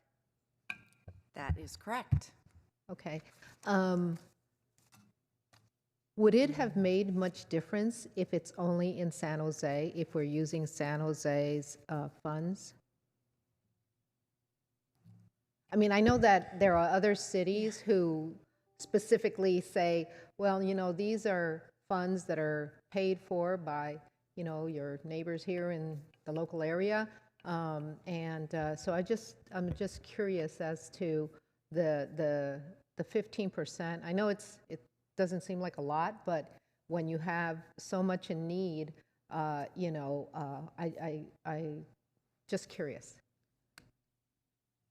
Yeah, it's a good question, Vice Mayor. The way that I would answer that is we work so closely with the county, and the county, we're always aligned with the same types of programming, and they're also putting resources and funding into the homeless system, and they're serving so many people from San Jose as well. And so we're just one resource for San Joseans, but I feel like, and we're not the only ones who are serving the San Jose residents. It's the county as well. So I like to say that because when we talk about the numbers of people who have been served, it's not just us. The county is also providing a lot of resources to help San Jose's residents. So while we would want all of our resources to go to people in San Jose, I think it's important to also recognize that there are other entities that are also helping our residents. I guess I understand that, but you could kind of like it could continue to grow, and I think that while we did have one-time funds to do a lot of work, pretty soon we're not going to have as much funding, and we really need to take a look at this. I understand that we work with Santa Clara County and they work countywide, which is understandable, but there is going to come a time when we're going to have less resources, and we really need to think about how are we going to prioritize those few dollars to get to the people who really are the people in our community, right? So I think that's one thing. And I also think about, how things get prioritized, and maybe this is like another discussion at another point in time. But, prioritizing those who perhaps, sort of are on the brink of, because they can't pay their rent or what have you, the prevention part. And maybe put more resource. I'd rather put 15% more in resources to prevent, because then you don't end up with dire consequences of someone having no shelter. So I think that as we kind of juggle this, I hope that we can reconsider how we're going about it, because I do know that other cities are specifically helping their residents in their cities. So I know we're big, but I think that we're not going to have the same resources that we had with the ARP funds and the federal assistance. So that's something to really consider. I just wanted to respond, Vice Mayor. First, on your point on being very strategic with our funds, the Housing Department agrees completely, and I think there'll be some policy and resource decisions that the mayor and council will have to make. For example, around Measure E, we have a allocation plan for Measure E that allocates 10% of our Measure E funds to prevention. The Housing Department would want to ensure that stays in place, if not more, because we agree it is more cost effective and less traumatic for the household involved if they can keep their housing versus experiencing homelessness or losing their housing. So we agree wholeheartedly on that point. And I did also, second, want to clarify our funding. So San Jose money has to be used for San Jose households. So I'll give you an example. All of our HUD money, the whole alphabet soup of CDBG and ESG and home, those have to be used on San Jose households in the city of San Jose and in very specific census tracts, low-income census tracts. So we are spending San Jose money in San Jose on San Jose residents. Another example is our interim housing. All of our EIHs and BHCs serve San Jose residents. We do verify where someone is coming. As Kelly mentioned, we verify it by where was your last address? Where do you spend your time? Where do your kids go to school? Those are things we ask people, even though they may be experiencing unsheltered homelessness. We ask them those questions to verify they are indeed San Jose residents. So I think what Kelly was trying to explain is that the money that you see in our report of what's spent on homelessness doesn't capture the full picture of what's spent in San Jose, because the county also funds services and programs for people experiencing homelessness that are not included in our budget. So I'll give you an example. They fund an interim program in San Jose called Pedro Street that does serve San Jose residents, and that's not here in our report. It's not part of our budget. So I think Kelly's comment was meant to just say that there are costs that the county's paying for and services that aren't a part of this report. Can I just make one point of clarification too? And that's exactly right. When I was talking about the 84% of those housed in the last 3 years, that was progress on the entire system of care, so county-wide. So I don't know if that was clear. So 84% of the over 9,500 people who have been housed were affiliated with San Jose. So I just wanted to make that point. Yeah, that's very helpful. And I think that those types of clarifications are extremely helpful, because if you don't give me the whole picture when you're talking about, well, this is San Jose, this is not, this is the county, and it becomes a little bit sort of like fuzzy. And so that's why I wanted to clarify, because I do know that we will come to a point in time where we are going to have less dollars, right? So then we need to, as you mentioned already, we're going to have to decide what exactly is it that's going to be our priority to allocate for certain things. So thank you for that. Councilmember Batra. Thank you very much for working on the most painful problem of our times, the societal problem of homelessness, which hurts not just the homeless, the unsheltered, but it makes the people who are sheltered very uncomfortable and makes them feel unsafe. So the sheltered and the unsheltered are all living in a very unhappy environment. So all the efforts you're putting in, bringing this problem in front of the people, helping them understand it, that why people are homeless, I think it helps them generate some sympathy, and hopefully we can understand each other better in this case and get to the real problem solving rather than wondering about what the motives are of one side versus the other. So I have a couple of questions. I've seen a report where it was shown somewhere around $125, $130 million during the pandemic were spent on rental assistance primarily. What's the overlap in here, the numbers you reported in terms of addressing the homelessness problem or the potential homeless? Because I hope the rental assistance prevented people becoming homeless. So if you can help explain the overlap of this effort or how it supplemented this effort, that would be helpful with that. So this report covers last fiscal year, June to July. The majority of that emergency, state and federal emergency rental assistance was all used up by the end of last fiscal year.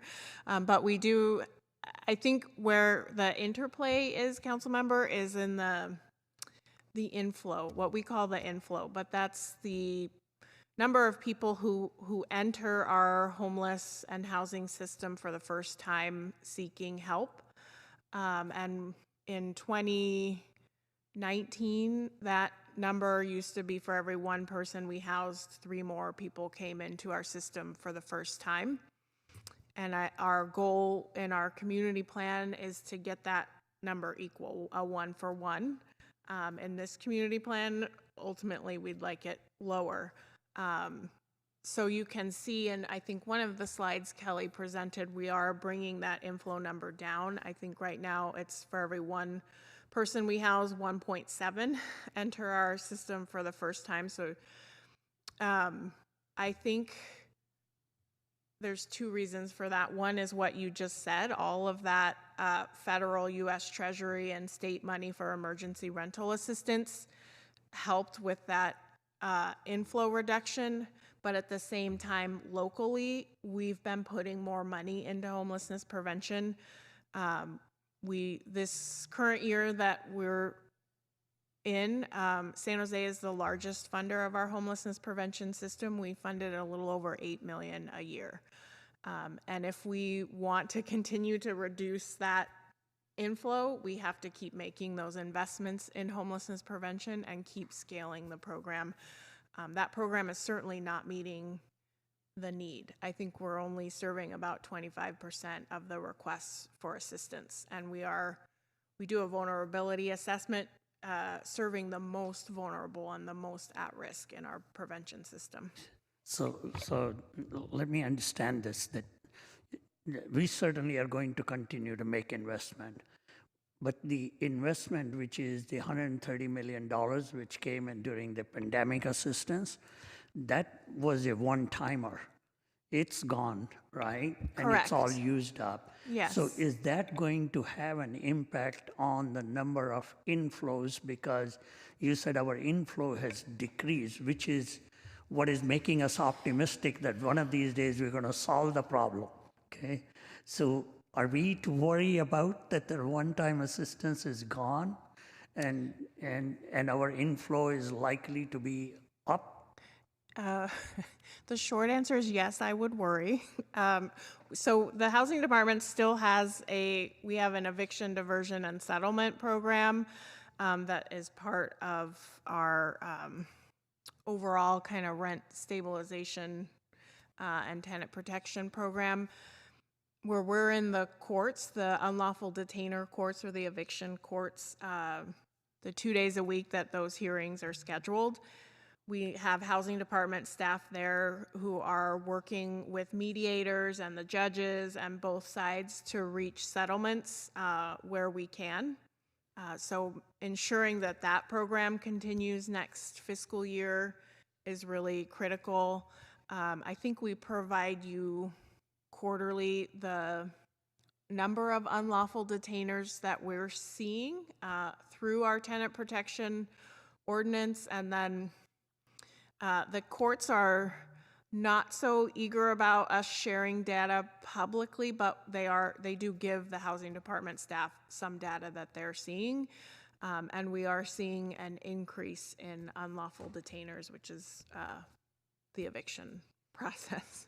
Thank you very much for confirming that I do need to worry about this evening. I didn't have anything to worry about, so glad that you've given me one. You come to me anytime you have spare time So to think about things. I can give you lots of things to worry about. I appreciate that. Okay, so the final point to clarify. So the numbers which we reported in this report, or we saw in this report, showed this many preventions, these many taken care. They do reflect the effect of the money, the one-time money which came in there. It's not all the money which we locally provided or the county provided, right? Yeah, there's still some of that one-time money. Yeah. There. Okay. All right. Okay. Thank you very much. Okay. Bye-bye. Thank you. Let's vote.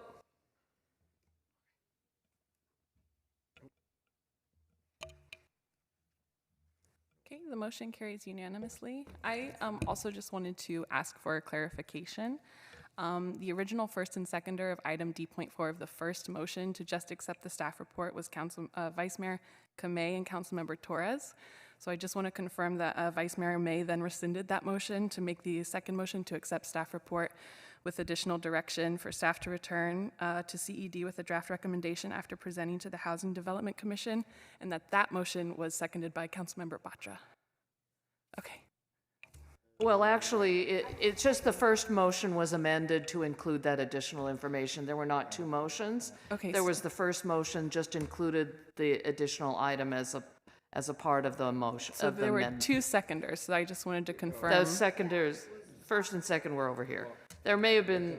The original motion was seconded by Councilmember Torres, so I'm just trying to clarify for the minutes. If it was a friendly amendment then made. I'm assuming the amendment was seconded by the Councilmember Torres too. Kind of had an issue with that, but I accept. Okay, so the maker of the entire motion was Vice Mayor Kamei, and the seconder was Omar Torres. To confirm. Okay. The amendment as well. Okay, thank you. Johnny, are we good? Okay. Time for open forum. Blair? And Blair, before you begin, we're at 4:34, so I'm going to limit you and any other callers to 1 minute.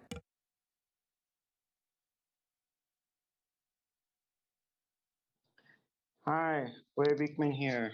I had some important words that needed 2 minutes, but I guess that's the way the cookie crumbles, the way the ball bounces. I am going to speak for 1 minute on the subject of, I want to talk about the SJPOA things and I'm going to just have to wait, I guess. I guess I'll just offer my basic feelings, just really work on openness, and that as we really want to build the future of community and with our police departments at this time, we have to learn how to begin to re-acknowledge, reimagine ideas and working towards community policing and a full community effort. That includes oversight. That includes, good guidelines and community participation practices. It's those things that we need to, it is time we can talk about those things again instead of more and more and more and more police. That's my feelings, and good luck how we can do that. It can be good. We have to learn how to do that.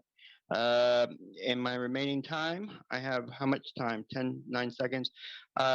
Good luck with COPA things. I hope we can still talk about COPA, and thanks for the meeting. Back to the committee. We are adjourned. Thank you.